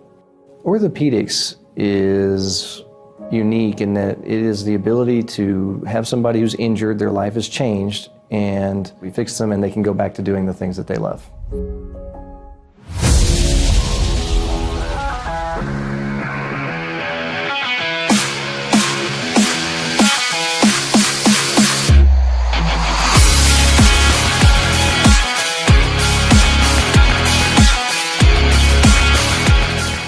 Welcome back to Midwest City Bomber football. The player who was hurt from Midwest City was Kriston Friday, and he was favoring his left shoulder as he was coming off the field. That's a huge loss if he's not able to come back. Again, PC North does not have to run a play. They're lined up to, but the clock is running. 5 seconds, and I think they'll now let it go. All right, we have reached halftime. Overall, a good half for Midwest City, and they lead Putnam City North by a score of 19-7. Coming up at halftime, we will have a story about Mikhail Smith committing to Oklahoma State. We'll update that other game in district play and more. You're watching Mill City Bomber football on the Oklahoma Sports Network.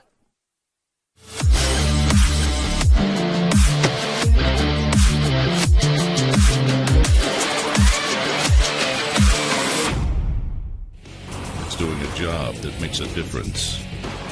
Serving your community and your country. It's part-time service where the impact is full-time. What's your calling? Air Force Reserve. Since 1908, Cameron University has served students from all over the world. With nearly 50 degrees in 2-year, 4-year, and graduate programs, we have something to inspire you. Health and wellness facilities plus a wide variety of clubs and activities will help you find your perfect fit. Small class sizes allow you to be yourself while discovering your future potential as part of the Aggie family. Come experience the Axe. Enroll today at www.cameron.edu. Can't wait to see this place. All right, I got this app. Would you like to tour the house? Yes. Please. Would you like to tour the house? We're here, dude.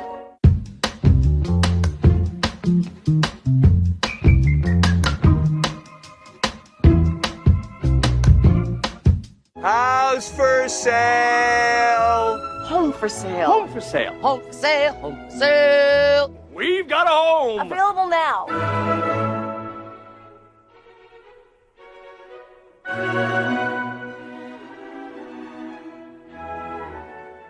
At Eskridge Honda, we go the Eskridge mile for our customers with great Hondas and clearance pricing. Save big during the Honda clearance and get a 2020 Honda Civic Sport sedan for just $179 per month. Online at eskridgehonda.com. Fallout Sports is your leader in team sports, specializing in outfitting the entire team with screen printing, embroidery, team sports uniforms using dye sublimation from start to finish. They are truly your one-stop shop. With over 13 years of experience, you can trust the job will be done right with all work done in-house. Fallout Sports, 534 North Penn, phone 405-701-5933.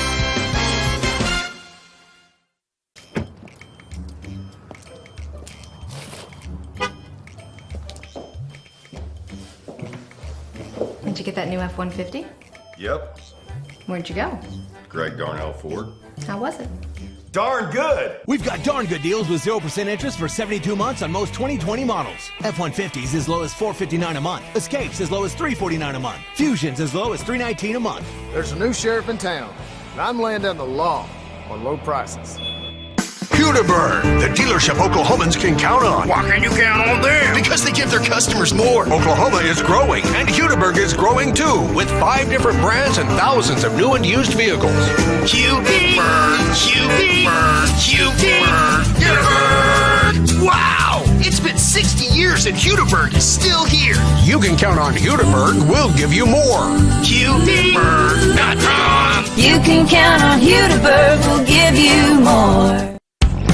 MM7 Sports Cards is your trading card and sports memorabilia store. Located just off I-35 and more, we carry a large variety of sports cards, old and new. We also have unique memorabilia for your office or your man cave. So come see us today. We are always buying, trading, talking, all things sports. MM7 Sports Cards, 2308 North Broadway, or check us out online at mm7sportscards.com.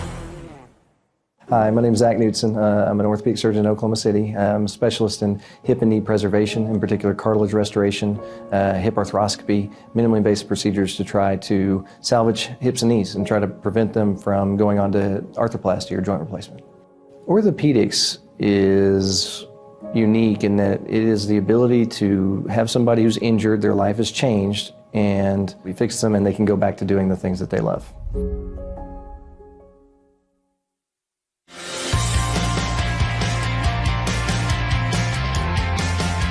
Starting. Moving in. All right, everybody get in real quick. You just hold it like this, and you don't need to flash.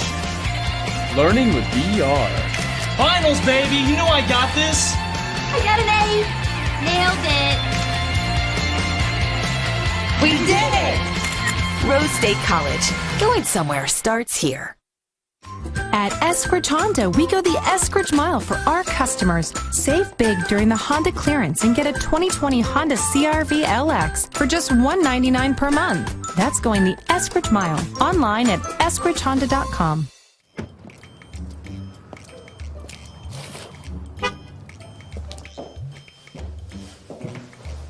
Did you get that new F-150?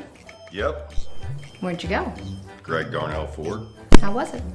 Darn good! We've got darn good deals with 0% interest for 72 months on most 2020 models. F-150s as low as $459 a month. Escapes as low as $349 a month. Fusions as low as $319 a month. There's a new sheriff in town, and I'm laying down the law on low prices.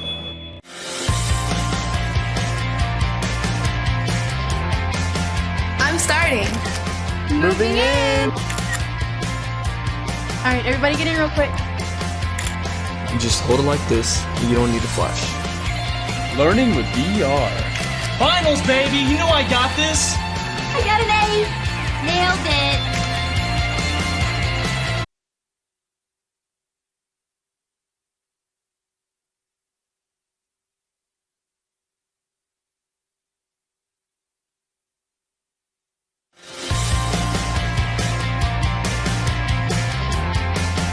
I'm starting. Moving in. All right, everybody get in real quick. You just hold it like this, and you don't need a flash. Learning with VR. Finals, baby. You know I got this. I got an A. Nailed it. We did it! Rose State College. Going somewhere starts here.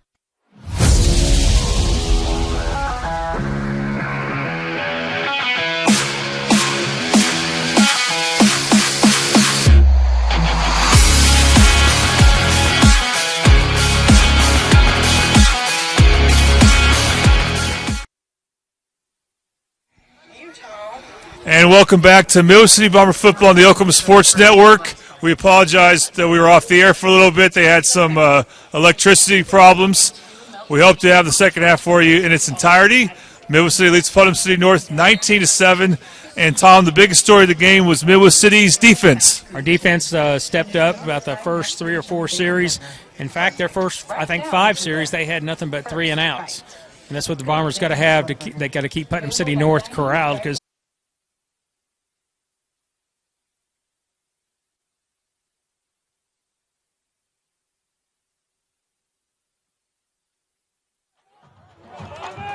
And welcome back to Panther Stadium, where we had electrical problems, and that's why we're finally now showing you the third quarter. We missed a few plays. Tom, what did we miss so far? about 9 plays in, had a nice 30-yard pass to Smith. And then we just now got a first down on the pass interference that was called. And now Midwest City calls timeout with 8:18 to go.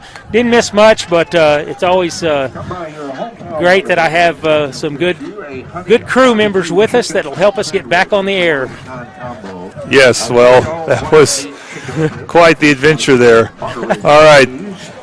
Yeah, we're calling the game from the bleachers on the opposing side here at Panther Stadium.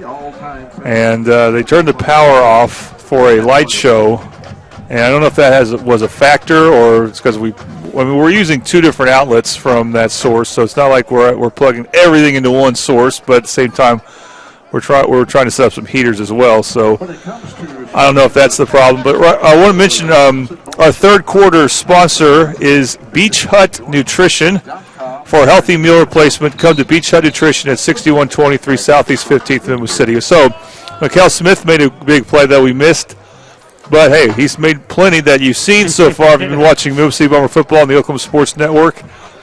And that story we have of him going to and committing to Oklahoma State, we'll probably show it to you next week and by the way, Caleb, if you can, next week, Midwest City is going to play Stillwater. And if this score can hold, then that will become a humongous game and we'll be at Midwest City, so we'll be in a much better, more stable broadcasting situation.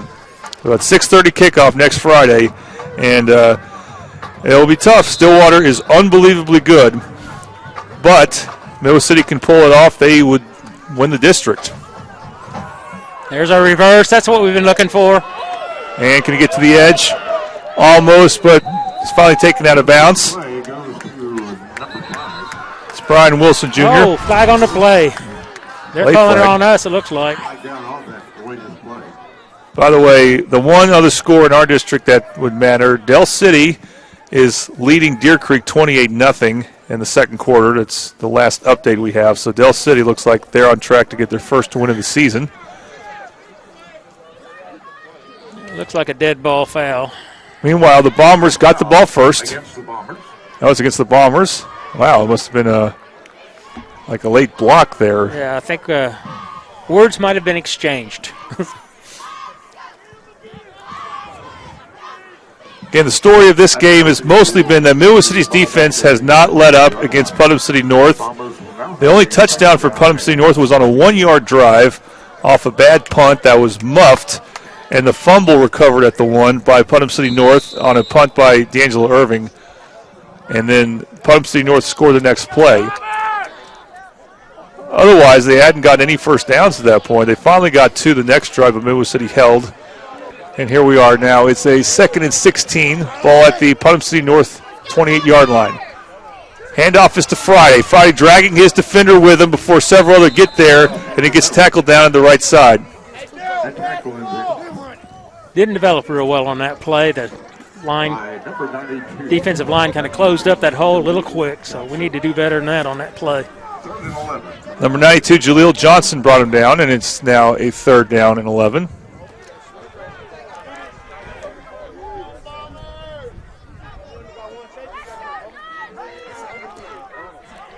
.7:37 left to go in the third quarter.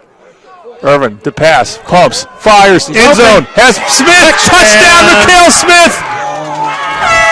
And the Bombers start out great this third quarter. They now lead 25-7. Here's your Remax replay. See corner of the end zone. That's where Smith likes it.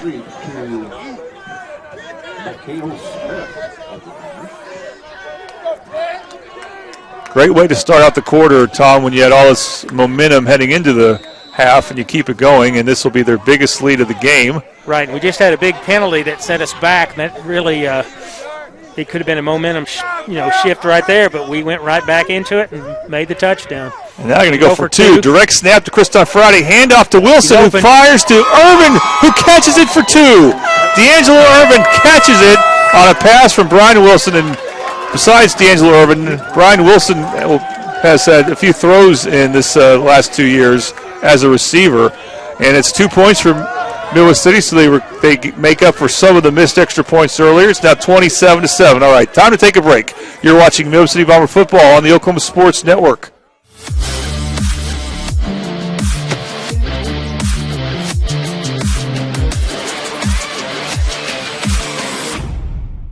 At Eskridge Honda, we go the Eskridge mile for our customers. Save big during the Honda clearance and get a 2020 Honda CR-V LX for just $199 per month. That's going the Eskridge mile. Online at eskridgehonda.com.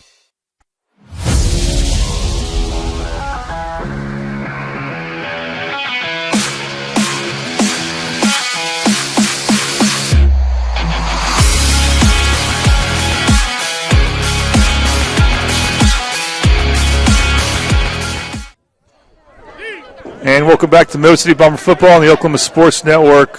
And we'll get to that drive in a second. But, Tom, how about that 2-point play? Yeah, that's pretty impressive. Like I said a little earlier, a little misdirection. Their defense is overcompensating when they get past the line. And I thought we'd had a good place for a reverse earlier, but sure worked on that extra point for 2-point conversion. Caden Thompson with a Remax kickoff. And he kicks it left side. Fielded by number 4 for Putnam City North, and nice shoestring tackle there to prevent a touchdown, and that's John Adams on the play here. The return was number 4, Kashawn Denton. Tom, how about that drive? Your scoring recap is brought to you by Fallout Sports, Oklahoma's only in-house, fully customizable team uniform supplier. Sublimation is our specialty, 405-701-5933. That was a 13-play, 70-yard drive, capped off with a 23-yard pass from Irvin to Smith.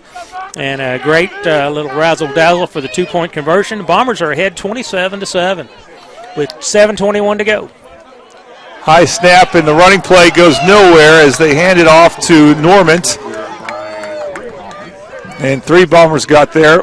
Bomber defense not missing a beat. Looked like big number 19 got in there. That's clogged up that hole. Shamar Edwards. Yes, sir. And that's a 6-yard loss.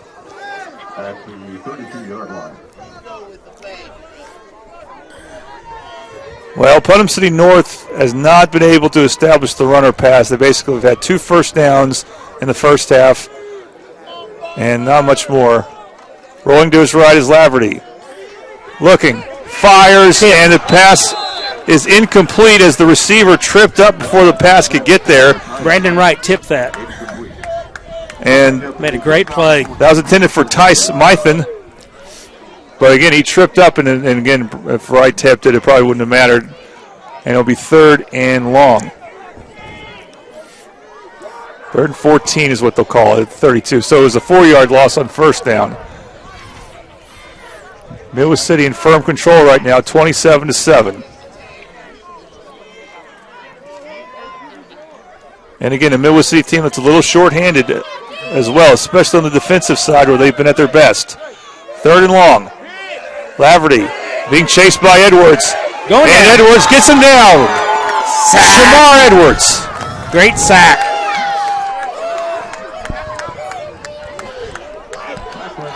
Boy, that was a great sequence for Shamar Edwards as we see the Remax replay. He has great closing speed. And Putnam City North will have to punt again. Another 3 and out. That's what the Bombers have got to keep doing. Well, I was not expecting this level of domination by the Bombers, but they have surprised me much throughout the season. It's been a pleasant surprise. He's a good kicker. That punter's great. Got good bounce on the ball. Yeah, Wilson has not returned one yet. Can't blame him when it has that much hang time.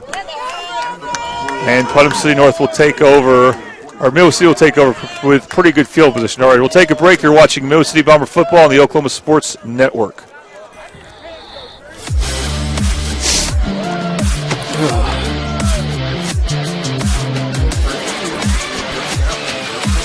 Pissed.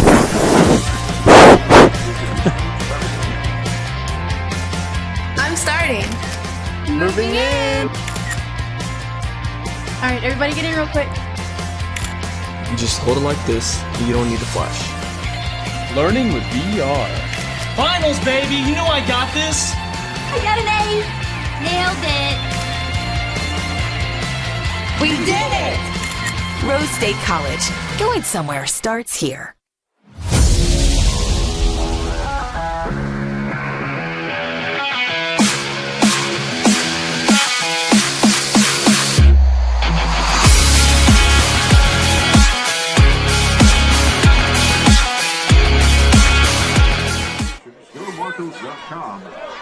And welcome back to Middle City Bomber football on the Oklahoma Sports Network.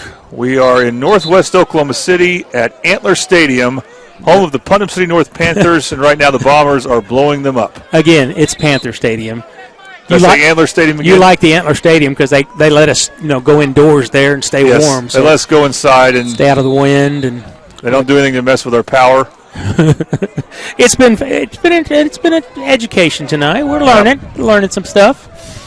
So Midwest City will start this drive in good field position at the 46-yard line, their 46-yard line. 4 receivers set. The running back is Deshaun Franklin, and Franklin got 3 or 4. Gets about to the 49, so gains 3 there. That's where forward progress is marked. Several Panthers converged on him.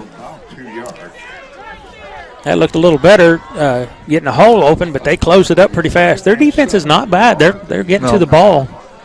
No, and their defense has given up 3 touchdowns, and that drive that we missed a lot of. Jaleel Johnson was one of the tacklers there. That was the first time Middle City really sustained a drive and just continuously got plays downfield, because their other 2 drives, touchdown drives, one was a short drive, the other had a long pass. And there's a penalty or a whistle blown. Motion, and it was a flag. Motion for the Bombers. Dead ball penalty. So it'll be a illegal procedure, false start against the ball. That will move him back, and that 3-yard gain will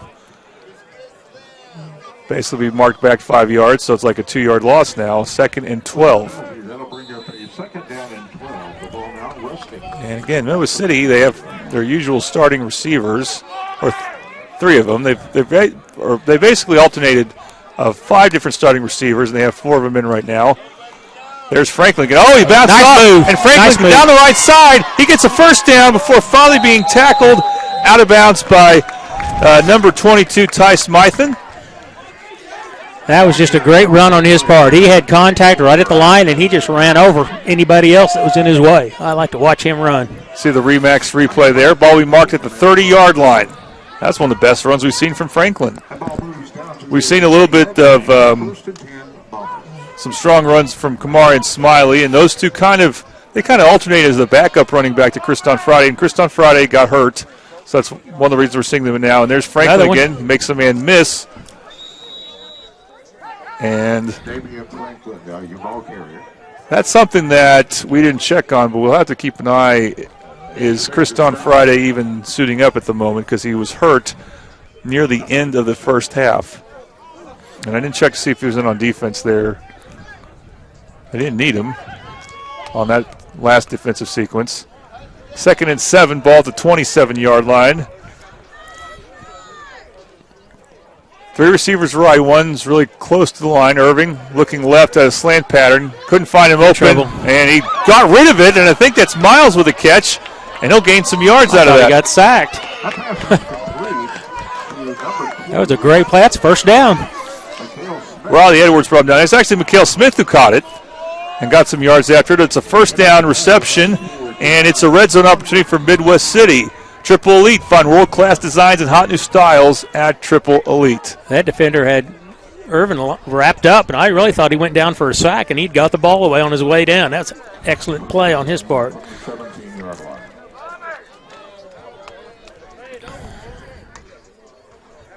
Handoff is to Smiley left side. Smiley again gets the first guy. This time, though, number 28, Hunter Birmingham got him.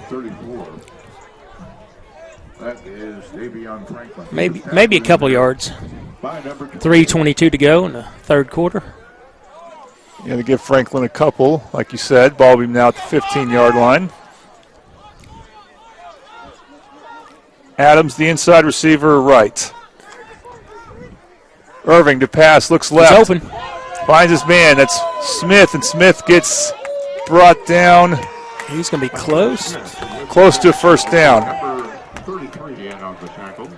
New package for Midwest City. They'll bring in their top tight end right now, Bryson Spriggs, and their top H-back, Steve Allen. That'll be first and goal from the 5. That'll be first down for Midwest City. They have first and goal inside the 5. They can really throw down the hammer here if they can score a touchdown. Handoff left side, and that got closed up quickly. Maybe got a yard if he did. That was good defense on the Panthers' part. So a gain of about 1 by Davion Franklin. A couple of Panthers got to him. Clock is running at 2:24 left to go in the third quarter. Midwest City in firm command of the undefeated Putnam City North Panthers. Looks like an undefeated team that might not be undefeated much longer right now. Got 2:10 to go. Third quarter. Irving, jet sweep to Brian Wilson. And Wilson he's going to be close. Will get close, but finally got wrapped up there by number 4, Kashawn Denton. Well, maybe it's to the 3. And he gains about a yard there. So a 1-yard gain here and a 1-yard gain there, and we are now the angle we're at, it looked like he had gotten more yards than what he had actually gotten, but we're kind of at a disadvantage because we're not as high as we normally are. But that's still a good run just to gain positive yards. It's third and goal. Irving on the keeper. Can he find the lane? What do the refs say? Oh, he's short. He gets to the 1. So Irving gets stopped right short of the goal line. And 4th and goal now. They will go for it. Irving on the keeper. Can he get the surge? They're calling him short. And they will say Putnam City North stopped him. Golly, that's 10-play drive. First and goal at the 5. 54 yards on that drive for 10 plays, and we have to turn it over on downs. Yeah, first and goal at the 5, and they couldn't convert. They were doing great up to that point. Less than a minute left. 4 run plays, and Putnam City North was up to the challenge, and they're still in this game. But one of the reasons you go for it in that situation is you hope to score a touchdown, obviously. But if you don't, look where you have the opposing offense. Right, you can't punt any better than that and get it the ball down. Now there's a flag. Well, that's one thing. Evidently, the flag was thrown after the play was completed. They're saying after the play if you don't want to be on Midwest City, though, or else that nice field position is lost. It looks like it is. That's great. That's one of those things we had to avoid, and that's... Wow, whoever that's on, you want to yell at him a lot because you're like, oh, we had this great opportunity here. Well, when you're in that scrum trying to push that line over the goal line, I mean, sometimes it gets a little bit heated, but there's a time to stop when the whistles are blowing. Jarice West, a junior, number 25, is in the game. I believe he's replacing Kriston Friday, so it's a possibility that we will not see him again this game. Hopefully that's it. First down run play. Got through the line. Gets to about the 10. That's Norman, running back. Namarian Norman, a 5'8 junior. And there's a player down. I think that's a bomber. Trumpet's run picked up 4 yards and advances the ball to the 19-yard line.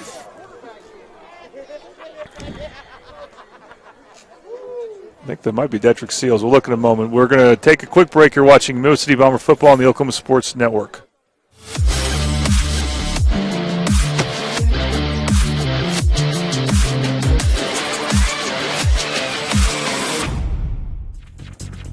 It's a calling that's kept us free.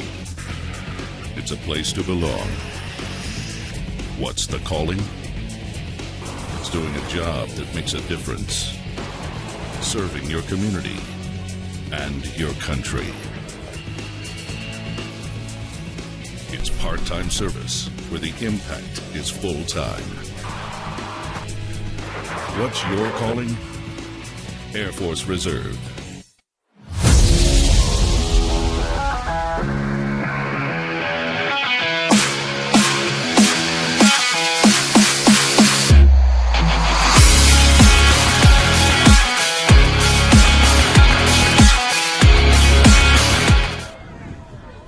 Welcome back to Midwest City Bomber football on the Oklahoma Sports Network. Detrick Seals was the injured player. Came off on his own. That's good news. Yeah, flag is down. Could be holding on Putnam City North. They do get a first down, it looks like. That's Laverty with the run. Back him up. There's a flag on the play. That tackle was by Brandon Wright, but once again, there is a flag on the play. Let's see what the refs call here.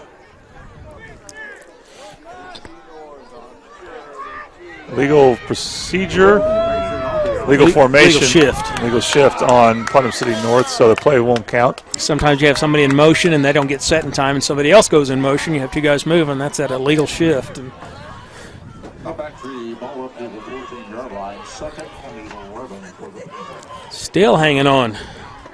Second 11 at the 14. This drive was supposed to start at the 1 of Putnam City North, but a penalty got them out of the hold.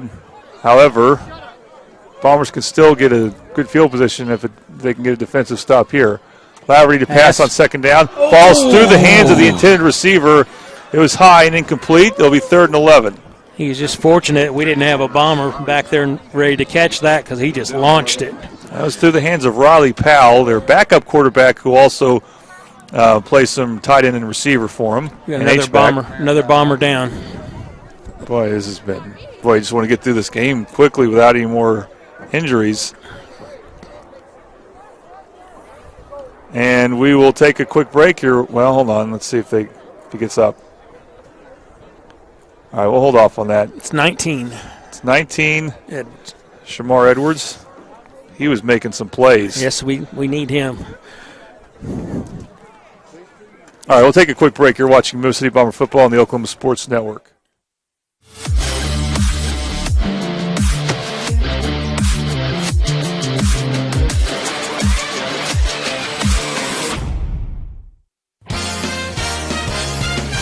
Fallout Sports is your leader in team sports, specializing in outfitting the entire team with screen printing, embroidery, team sports uniforms using dye sublimation from start to finish. They are truly your one-stop shop. With over 13 years of experience, you can trust the job will be done right with all work done in-house. Fallout Sports, 534 North Penn, phone 405-701-5933.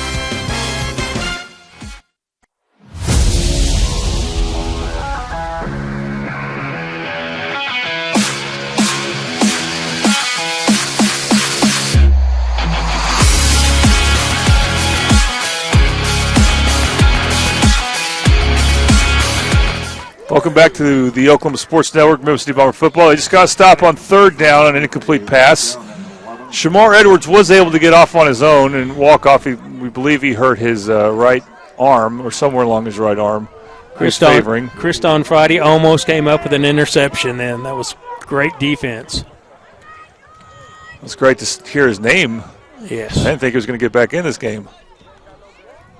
Good Smart punt move, there smart by... move. Stay away.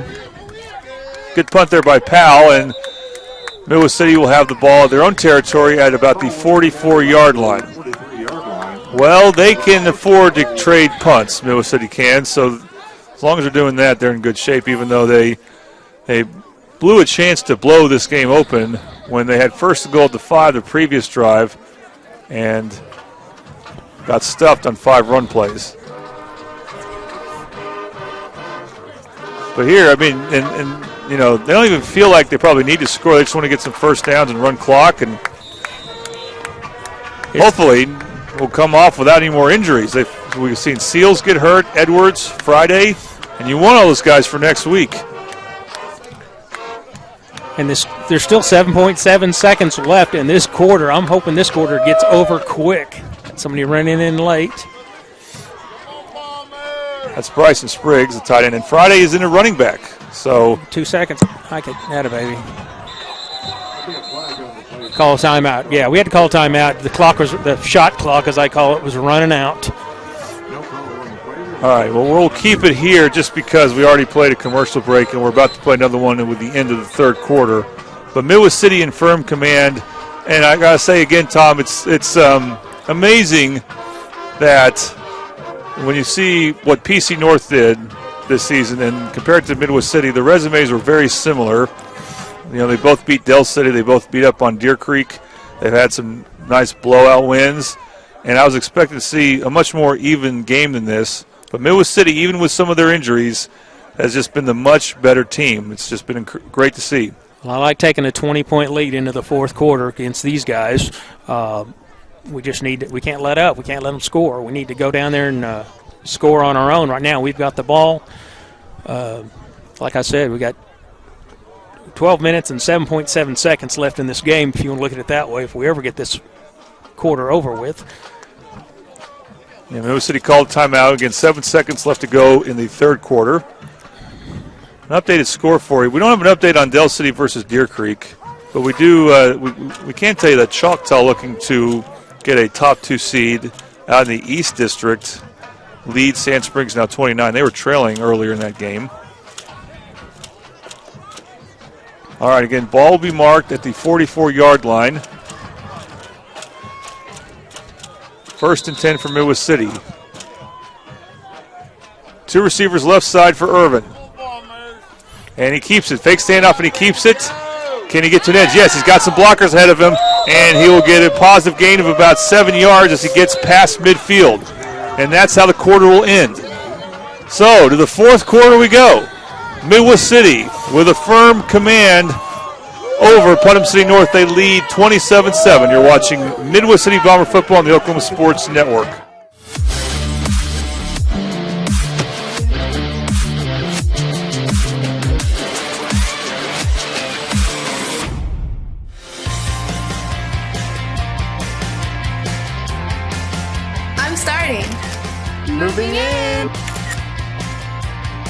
right, everybody get in real quick.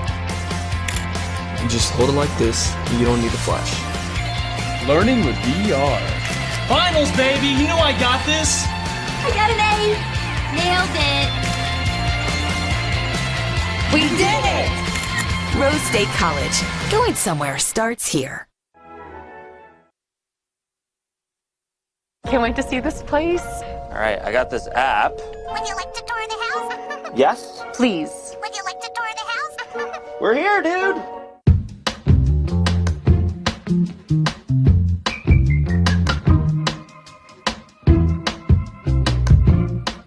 House for sale. Home for sale. Home for sale. Home for sale. Home for sale. We've got a home. Available now.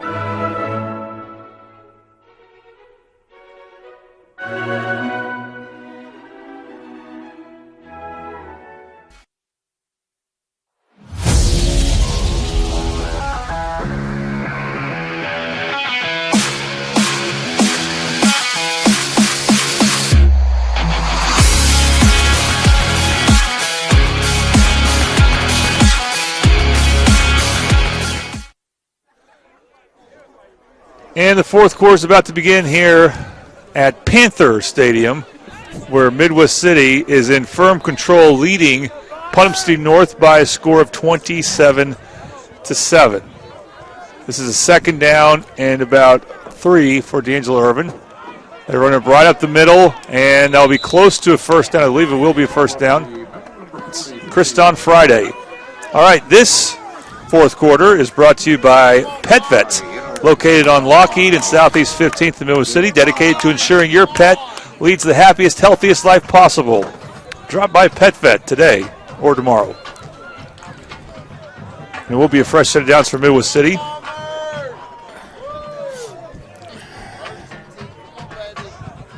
Irving out of the gun, pistol formation. Handoff. Hands it off to Friday. He drug a guy, carried a guy. Didn't get much, but he carried a guy that got in the backfield, got on his back. Well, he's slow to get up, or no. Another bomber down. That's Steve Allen, actually. He's up. He's limping. He might get taken out here. Well, if they called a timeout on him. Yep. Well, it's a little confusing now. He comes off, but we don't see a huddle like we would for a timeout. Arthur Broyles is checking the game on offense, and he's listed as the number 1 H-back, but he hasn't played a ton of offense the last couple games. I think they called him an injury timeout, and he jumped up and got off the field, so it didn't take long. So, okay, Miles is the inside receiver right. Brian Wilson split out to the right. Wilson and Mikhail Smith have both made some tremendous plays here this game. Wilson has a long touchdown pass. Mikhail Smith has a touchdown pass about 20 yards. Friday makes the man miss, and then he surges his way past the 40 before he's finally brought down by Hayden Thornton. I wouldn't say he made the man miss. He ran over the man. That was impressive. 38. Ball's marked at the 38-yard line of Putnam North. And I tell you, that's what you want to see with Friday. If you can give him some rest and then use him a lot in the fourth quarter, he can be going up against a very worn-down defense. And that looks to be the case here. Every run he has, the clock keeps ticking. We're down to 10:27 left in the fourth quarter. 3rd and 3. Friday again. He's going to get the first down. Nice yards, nice yards. Some more, and he gets tripped up right at the 30-yard line.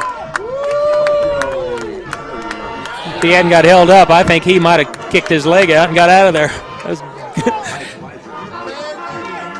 Ty Smythen brought him down. It's a fresh set of downs. We saw the Remax replay there. We're nearing 10 minutes to go in the fourth quarter, and this would be the biggest victory of the season. I thought Del City obviously had a great feel to it, but now when you consider that Del City was been a little bit down, PC North has been hot. Yeah, when you beat the undefeated team, that always makes you feel good. We got 10 minutes to go. It's not over yet. This is a jet sweep or jet toss to Andre Miles, and Miles gets to about the 30. We may have lost yards there. Riley Edwards brings him down.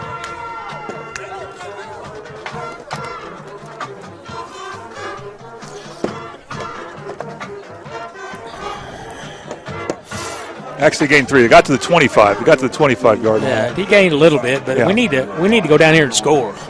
Keep this drive alive. If they just keep pounding it out on the ground, it'd be fine with me. 2nd and 7 for Irvin. Oh, they should have somebody wide open. Friday, right side. He's following his right tackle there. Finally gets brought down about the 22-yard line. Now it's called a 20. Hunter Birmingham brings him down. This will be a red zone opportunity for Midwest City. Triple Elite, find world-class designs and hot new styles at Triple Elite. Ball right on the 20. 3rd and 2. Well, that's one way to eat up clock is you get the 3rd down, but then it's 3rd and short and you get it. So you're running 3 plays to get that 1st down. We'll see if they can do it here. Irvin with a keeper. Oh, he's in. He's in. And Irving's going to score. Bombers. 20-yard touchdown run on the keeper for D'Angelo Irvin. And Midwest City has just thrown down the hammer. They are now up 33-7 on Putnam City North. 8:21 left to go. Here's a Remax replay for you.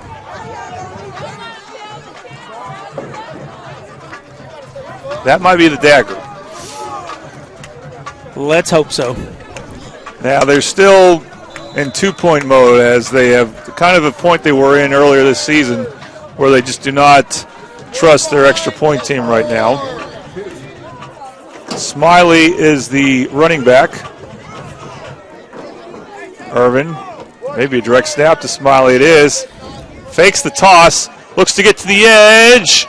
Will they give it to him? Yes, they do. 2 points, so both missed extra points are made up for essentially, and it's 35-7 now. Midwest City leads Putnam City North, and you are watching Midwest City Bomber football on the Oklahoma Sports Network.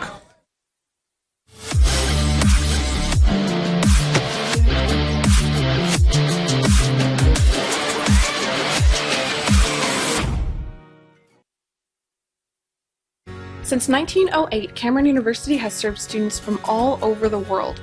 With nearly 50 degrees in 2-year, 4-year, and graduate programs, we have something to inspire you. Health and wellness facilities plus a wide variety of clubs and activities will help you find your perfect fit. Small class sizes allow you to be yourself while discovering your future potential as part of the Aggie family. Come experience the Axe.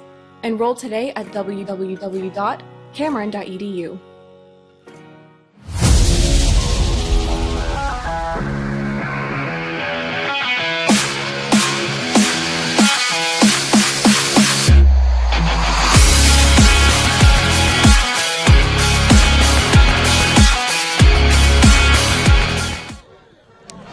And we're back at Panther Stadium in northwest Oklahoma City, where Midwest City has just gone up on Putnam City North by a score of 35-7.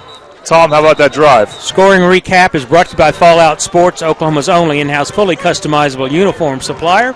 Sublimation is our specialty. Call 405-701-5933. That was a 7-play, 43-yard drive, capped off by a 20-yard keeper by Irvin. 2-point conversion was good, so it's now 35-7. Bombers are kind of taking it to them. Some really creative 2-point plays, I have to say, by Rod Richardson, called up by him, the offensive coordinator for Midwest City. So they basically make up for the missed extra points, and it's what you want. 5 touchdowns, 7 points each time. All right. This is return. Oh, he's got some open space. Uh-oh. Kicker can't bring him down, and no one's going to get him. This is number 4, Keshawn Ditton. He took it all to the house. He will score. Touchdown, Putnam City North. There was just a wide open lane along the left side, and he took it.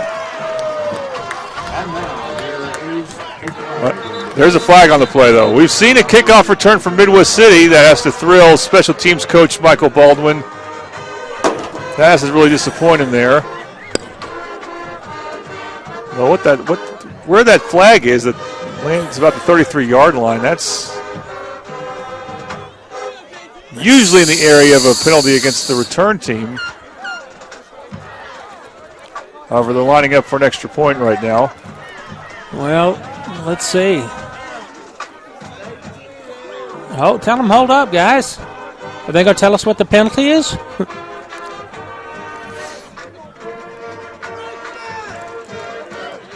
I haven't seen a call. Dead ball foul. Unsportsmanlike contact against Putnam City North.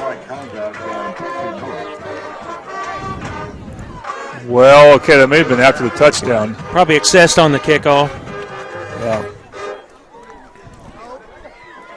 Otero to kick for Putnam City North. Get to try the point after attempt, Diego Otero.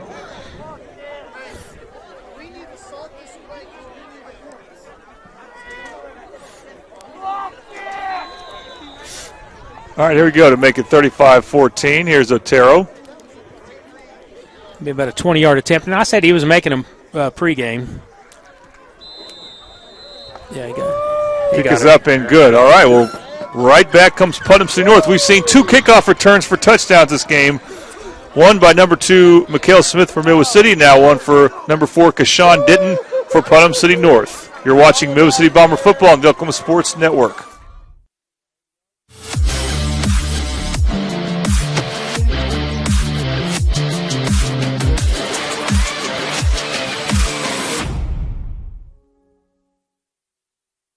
Hi, my name is Zach Knudsen. I'm an orthopedic surgeon in Oklahoma City. I'm a specialist in hip and knee preservation, in particular cartilage restoration, hip arthroscopy, minimally invasive procedures to try to salvage hips and knees and try to prevent them from going on to arthroplasty or joint replacement. Orthopedics is unique in that it is the ability to have somebody who's injured, their life has changed, and we fix them and they can go back to doing the things that they love.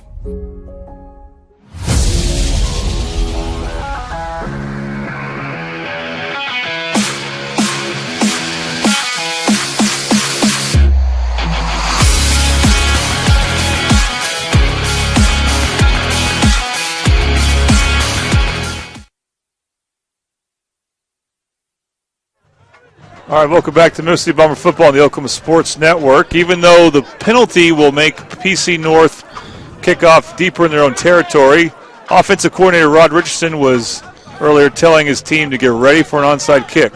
Yeah, he's got the hands team out there. He's got a lot of guys who can handle the ball, and just in case. I don't know. As far back on the 25, I don't know if that'd be worth trying to make the effort, but Otero. Oh, that's a live ball. Live ball there. Still live ball picked up by Smiley. Smiley gets to the right side. He holds on to it. Midwest City will take over at their own 40-yard line. That was a Remax kickoff. Remax Cobblestone. There's no place like home.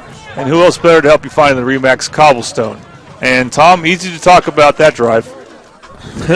Yeah, it's another one. One play. And usually when we count plays, we don't count the kickoff. This recap brought to you by Fallout Sports, Oklahoma's only in-house fully customizable team uniform supplier. Sublimation is our specialty. Call 405-701-5933. 80-yard touchdown return by Denton. Just a great run, and they got the extra point, so it's 35-14 with 8:05 to go in the fourth quarter. Irving, handoff. Some good footwork. Just hard running there. That's Franklin with the handoff. And he gains about 2 or 3 on that play, but harder in yards. Correction, number 67. That is Elijah Rose. So I think 2800 Birmingham. Yes, I need to get the proper chart up. Hunter Birmingham helped bring him down. Gain of about 3, and the clock is running. Well, I said that touchdown by DJ was maybe a dagger, and well, not when you give up a kickoff return the very next play. And PC North has had a kickoff return, and they've had a one-play, 1-yard drive as well. That's Franklin again, and this time he gets met in the backfield. Some John going on there, look like. Dejon Matthews was in on the tackle. It'll be 3rd down and long. We're down to about 7 minutes. 3rd and about 7. We could use a first down here that would help keep that clock moving for us. I can tell you that I definitely am leaning towards giving player of the game right now to D'Angelo Irvin just because of how good he's been on 3rd down. It's just been incredible. So what will he do here on 3rd and 7? He drops back to pass. Oh, He'll keep it, and he gets sacked. They throw a flag. Could be holding on the Bombers. Riley Powell got to him. I will bet they decline that. So in that case, you give credit to Irving just for not fumbling. Yeah. Penalty is declined. It's going to be 4th down. That means the clock should be running. It's stopped right now because of the penalty. We'll see if they reset it. 6:35 left to go. And they're yelling for Artez. Second time they've had to do that, but here he is coming out on 4th down. Of course, he's a two-way player who can played cornerback, so he can go ahead and make a tackle here on the punt return if need be. Irving's kick is high. He had to just get it off. Rushed. And it takes a great bounce. Midwest City roll. He'll go Holy inside moly, the 20. Look at that thing go. Look at it go. Miles was there to stop it if needed be. And with 6:08 to go. Right on the 20. Putnam City North will take over at their 20. Down by 3 scores. Well, Putnam City North did what they had to do to make this a game. They got a kickoff return and then the 3 and out, so not much time elapsed. One thing they haven't done is they haven't sustained a drive. Again, their touchdown was a 1-yard touchdown drive, and then they had a kickoff return. That touchdown was a gift. We gave it to them on the 1-yard line. You can't can't say that was talent, but that return, that was a beautiful kick return. Lowry's going to have to throw. Far side. Oh, he dropped the ball. Pass is dropped. That was, I believe, number 9, Roy Neal, a backup linebacker. And he was going to play some. He's basically like one of their top backup linebackers with Xavier Lee Jackson out. That ball hit him in a bad place or right in the hands. I mean, he should have had that, and he could have taken that to the house. You don't get those opportunities too often. Hopefully he'll get another one. Now looking right side, and he is crunched. Laverty goes down. He has been under pressure all night long. That's some Bomber defense. That's what we like to see. Detrick Seals was there. A few other Bombers were there. It's 3rd down. Clock running. 3rd and 15. There's your Remax replay. Ball marked at the 15. Midwest City in firm control. League 35-14.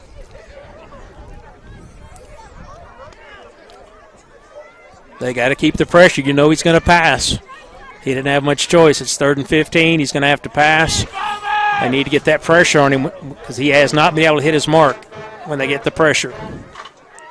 Bombers have 3 guys back near the 1st down marker. Laverty rushing. Holding. And he's going to keep it. He's going to get close to a 1st down, but he's just a little short. I think he's short. He is short. He gets ball marked about the 26 or 27-yard line, but now maybe Putnam City North, you think about going for it here. You probably have to if you want to have any hope of a comeback. Well, they're changing their personnel, so it looks like they're going to punt. 4th and 3 with 5 minutes to go. Down 3 scores. That's kind of waving the white flag, I think. Not that I'm complaining. Oh, they're going to fake it. No surprise there, actually, that they do. They get a 1st down. Riley Powell's pass is caught for a 1st down along the right side. But you shouldn't have been surprised by that, really, if you think about it, being a 4th and short and trailing by 3 scores. And Putnam City North, they had a 3rd and 15. 2 plays later, they get a 1st down, and they keep this drive going. But the clock's down to 5:01. That's all I'm counting on is the clock to keep ticking. Yeah, you just can't give up a big play here and let them score fast. Laverty, quick pass. Caught. Not much. Not for much of a gain. Ball hit. Player got hit about the 35-yard line. And he's still in bounds. That's important. Still in bounds. Matthews with the catch for Putnam City North. Gain of about 4. Mikhail Smith kept him from getting out of bounds. Kanan Love coming in now for Quincy Cornegay. Love bid Kanan Love. He pushed. They got 2 guys trying to block him. Meanwhile, the ball's on the ground. Oh, they got it. Putnam City North fell on it, but yeah, 2 guys on Love. Meanwhile, another edge rusher gets to Carson Laverty, the quarterback for Putnam City North. And another 3rd down. 3rd and 12 at the 30-yard line. Once again, Kanan Love comes in and just causes a clog in the middle. There was no getting through him, and the other guys got to rush the quarterback. I love to see that boy playing. He's done a good job. Oh, bad snap. Oh, he's going to get him. Love got him one. That's Kanan Love this time. They don't get him. I like it. The crowd loves it. Big Kanan Love with the sack. Love. We love him. We love Kanan Love. That's great. Now it's 4th and 22. Now PC North may have to really punt here. I'll tell you this, just about every D lineman for Putnam City North has got a sack, as you see the Remax Cobblestone replay.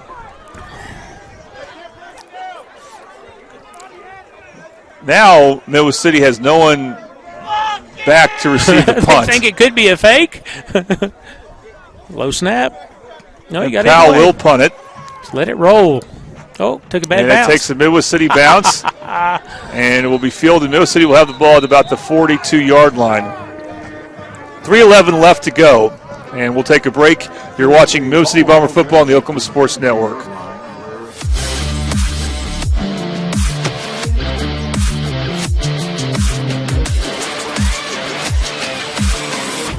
Hudaburn, the dealership Oklahomans can count on. Why can you count on them? Because they give their customers more. Oklahoma is growing, and Hudaburn is growing too, with 5 different brands and thousands of new and used vehicles. Hudaburn, Hudaburn. Wow! It's been 60 years and Hudaburn is still here. You can count on Hudaburn. We'll give you more.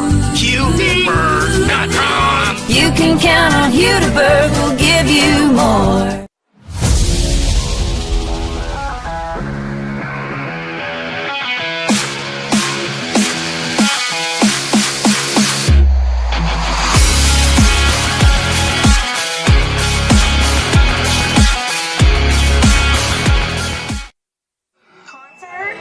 .311 left to go in the game. Midwest City leads Putnam City North by a score of 35-14. You're watching Midwest City Bomber football on the Oklahoma Sports Network.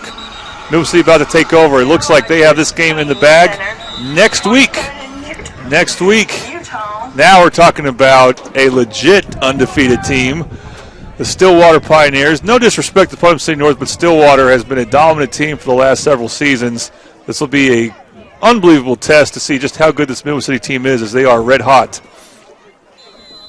3:11 left on the clock.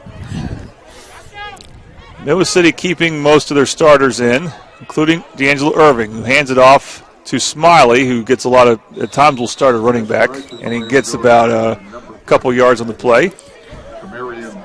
And the clock now under 3 minutes to go. Well, Tom, how about Stillwater? Yeah, Stillwater is always going to be tough. They've got tough running back. He was tough last year, and he's gotten even better this year, apparently. Yeah, they don't miss a beat losing Gunnar Gundy. They still have a dominant offense. And the other thing is they have a week off. So the Bombers are going to be bruising a little bit after this game. They've had some injuries. Handoff is to Smiley. Smiley grinds up some yards. Boy, I tell you, the running game for Midwest City has gotten better as they've just worn down Putnam City North. Smiley gains about 3 more on the play, making it 3rd and medium, as I like to call it, when you're in that 3rd and 4 to 3rd and 6 range, and the clock is running.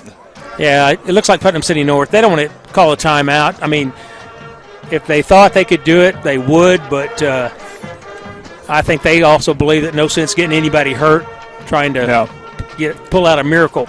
Well, PC North has a game against Stillwater coming up as well. They will play Stillwater the week after we do. Stillwater, by the way. I wonder if they're watching this streamcast. This time he's tackling the backfield is Smiley. I'm sure the coaches are watching this game. There's a lot of different ways they could watch this game, though.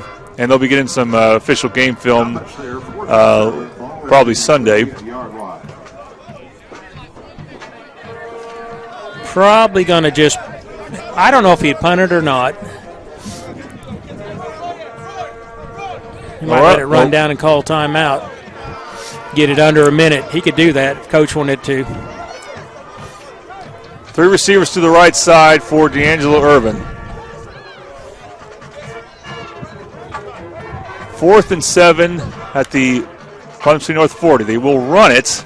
They're not going to get close to first down as PC North was ready for it. Smiley gets tackled at the line of scrimmage, and Putnam City North will take over with a minute to go. 35-14, though. This game is pretty much finished.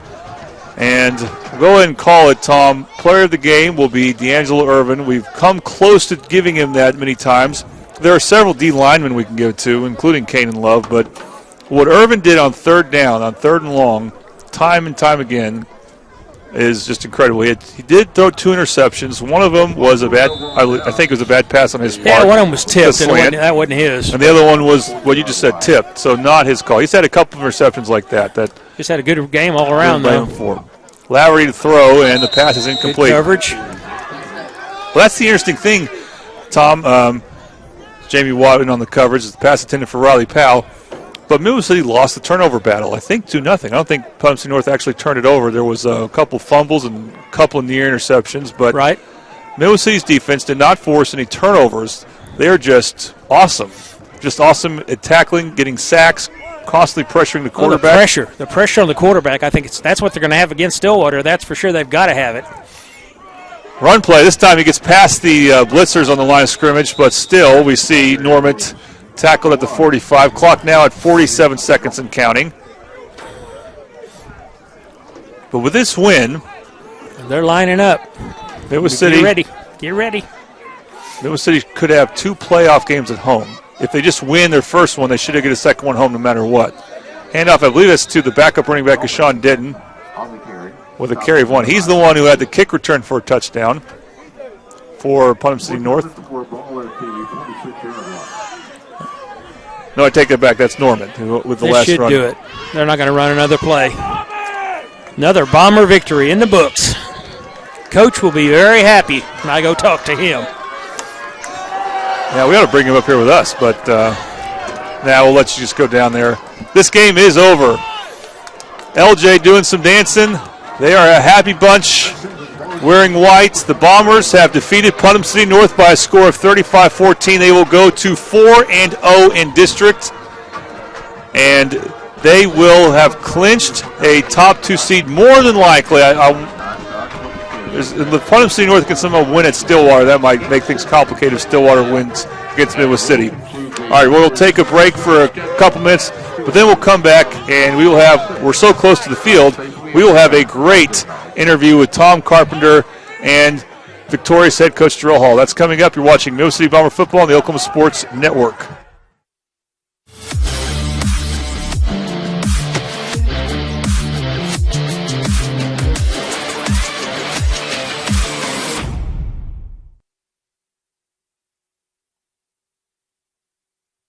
Since 1908, Cameron University has served students from all over the world.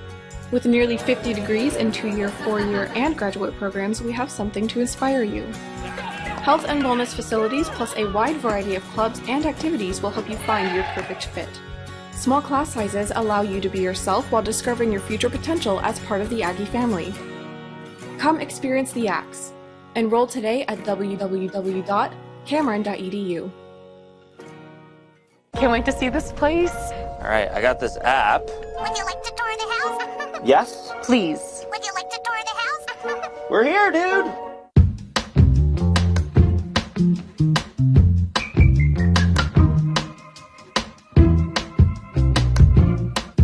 House for sale. Home for sale. Home for sale. Home for sale. Home for sale. We've got a home. Available now.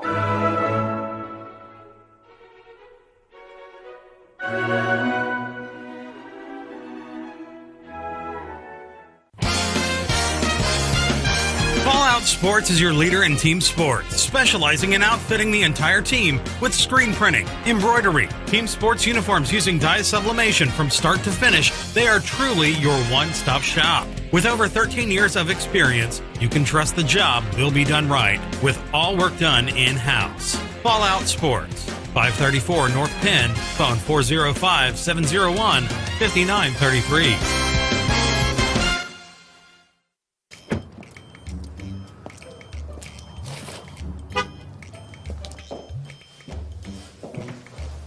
Did you get that new F-150? Yep. Where'd you go? Greg Darnell Ford. How was it? Darn good! We've got darn good deals with 0% interest for 72 months on most 2020 models. F-150s as low as $459 a month. Escapes as low as $349 a month. Fusions as low as $319 a month. There's a new sheriff in town, and I'm laying down the law on low prices. Hudiburn, the dealership Oklahomans can count on. Why can you count on them? Because they give their customers more. Oklahoma is growing, and Hudiburn is growing too, with 5 different brands and thousands of new and used vehicles. Hudiburn, Hudiburn, Hudiburn, Hudiburn! Wow! It's been 60 years and Hudiburn is still here. You can count on Hudiburn. We'll give you more. Hudiburn.com. You can count on Hudiburn, we'll give you more. MM7 Sports Cards is your trading card and sports memorabilia store. Located just off I-35 and more, we carry a large variety of sports cards, old and new. We also have unique memorabilia for your office or your man cave. So come see us today. We are always buying, trading, talking, all things sports. MM7 Sports Cards, 2308 North Broadway, or check us out online at mm7sportscards.com. Hi, my name is Zach Knudsen. I'm an orthopedic surgeon in Oklahoma City. I'm a specialist in hip and knee preservation, in particular cartilage restoration, hip arthroscopy, minimally invasive procedures to try to salvage hips and knees and try to prevent them from going on to arthroplasty or joint replacement. Orthopedics is unique in that it is the ability to have somebody who's injured, their life has changed, and we fix them and they can go back to doing the things that they love.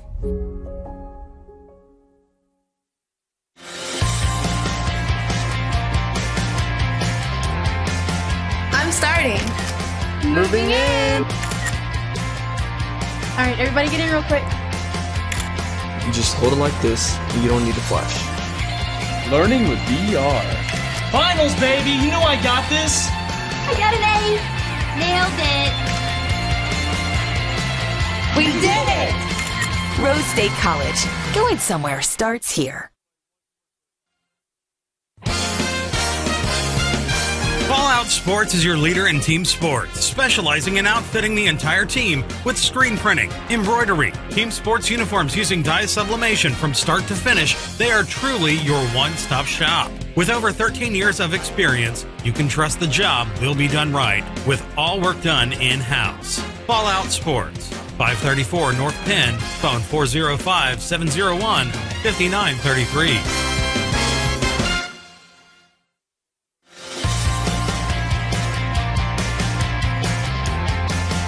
I'm starting. Moving in. All right, everybody get in real quick. You just hold it like this, and you don't need to flash. Learning with VR. Finals, baby! You know I got this! I got an A. Nailed it. We did it! Rose State College. Going somewhere starts here.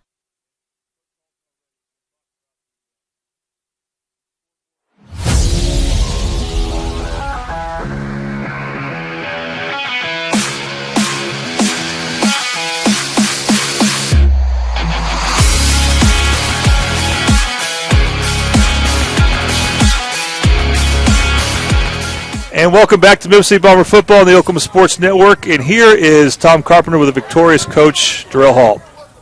I'm down here with Coach Darrell Hall after a big victory. Bombers 35-14 over Putnam City North. Coach, I'm impressed. What do you think? Bombers are playing better every week. I'm impressed with our defense. Had a shutout last week, and I felt like it was a shutout for defense tonight. I mean, they got a 1-yard drive and a kickoff return. And offensive, we scored 13 points real quick, and I thought we relaxed. We scored boom, boom, and then I thought we lost our focus, and we had to get our focus back. So we're playing great team football. Yeah, we were real excited when the first two series, they were just literally meeting their back in the backfield, and that's something we haven't seen a lot this year, that they're getting better and they're getting more pressure on the quarterback. That quarterback had no time to pass. Yeah, like I said, I feel like we played a very dominant game over a very good team. Was an undefeated team until tonight. So now we'll get to play next week for a district championship. Yes, sir, and that will be against Stillwater. What do you think about Stillwater this year? Well, we'll have to play. They're a very good team. I mean, they've been state runner-up the last 2 years, and they beat us the last 2 years. So we got something to do. We're going to have to play one of our better games, and they will also. So I'm looking forward to it. I'm excited.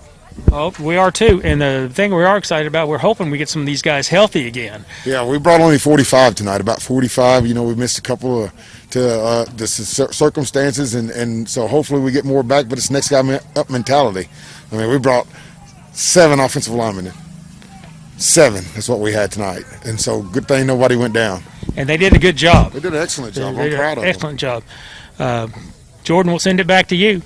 Hey, come on out. Thank you, son. Thank you, buddy. Hey. All right, thank you very much there, Coach Drillhall and Tom. Real quick, let's show you the scoreboard from 6A District Class 1, District 1. And there's that final, Midwest City beating PC North, as you saw here.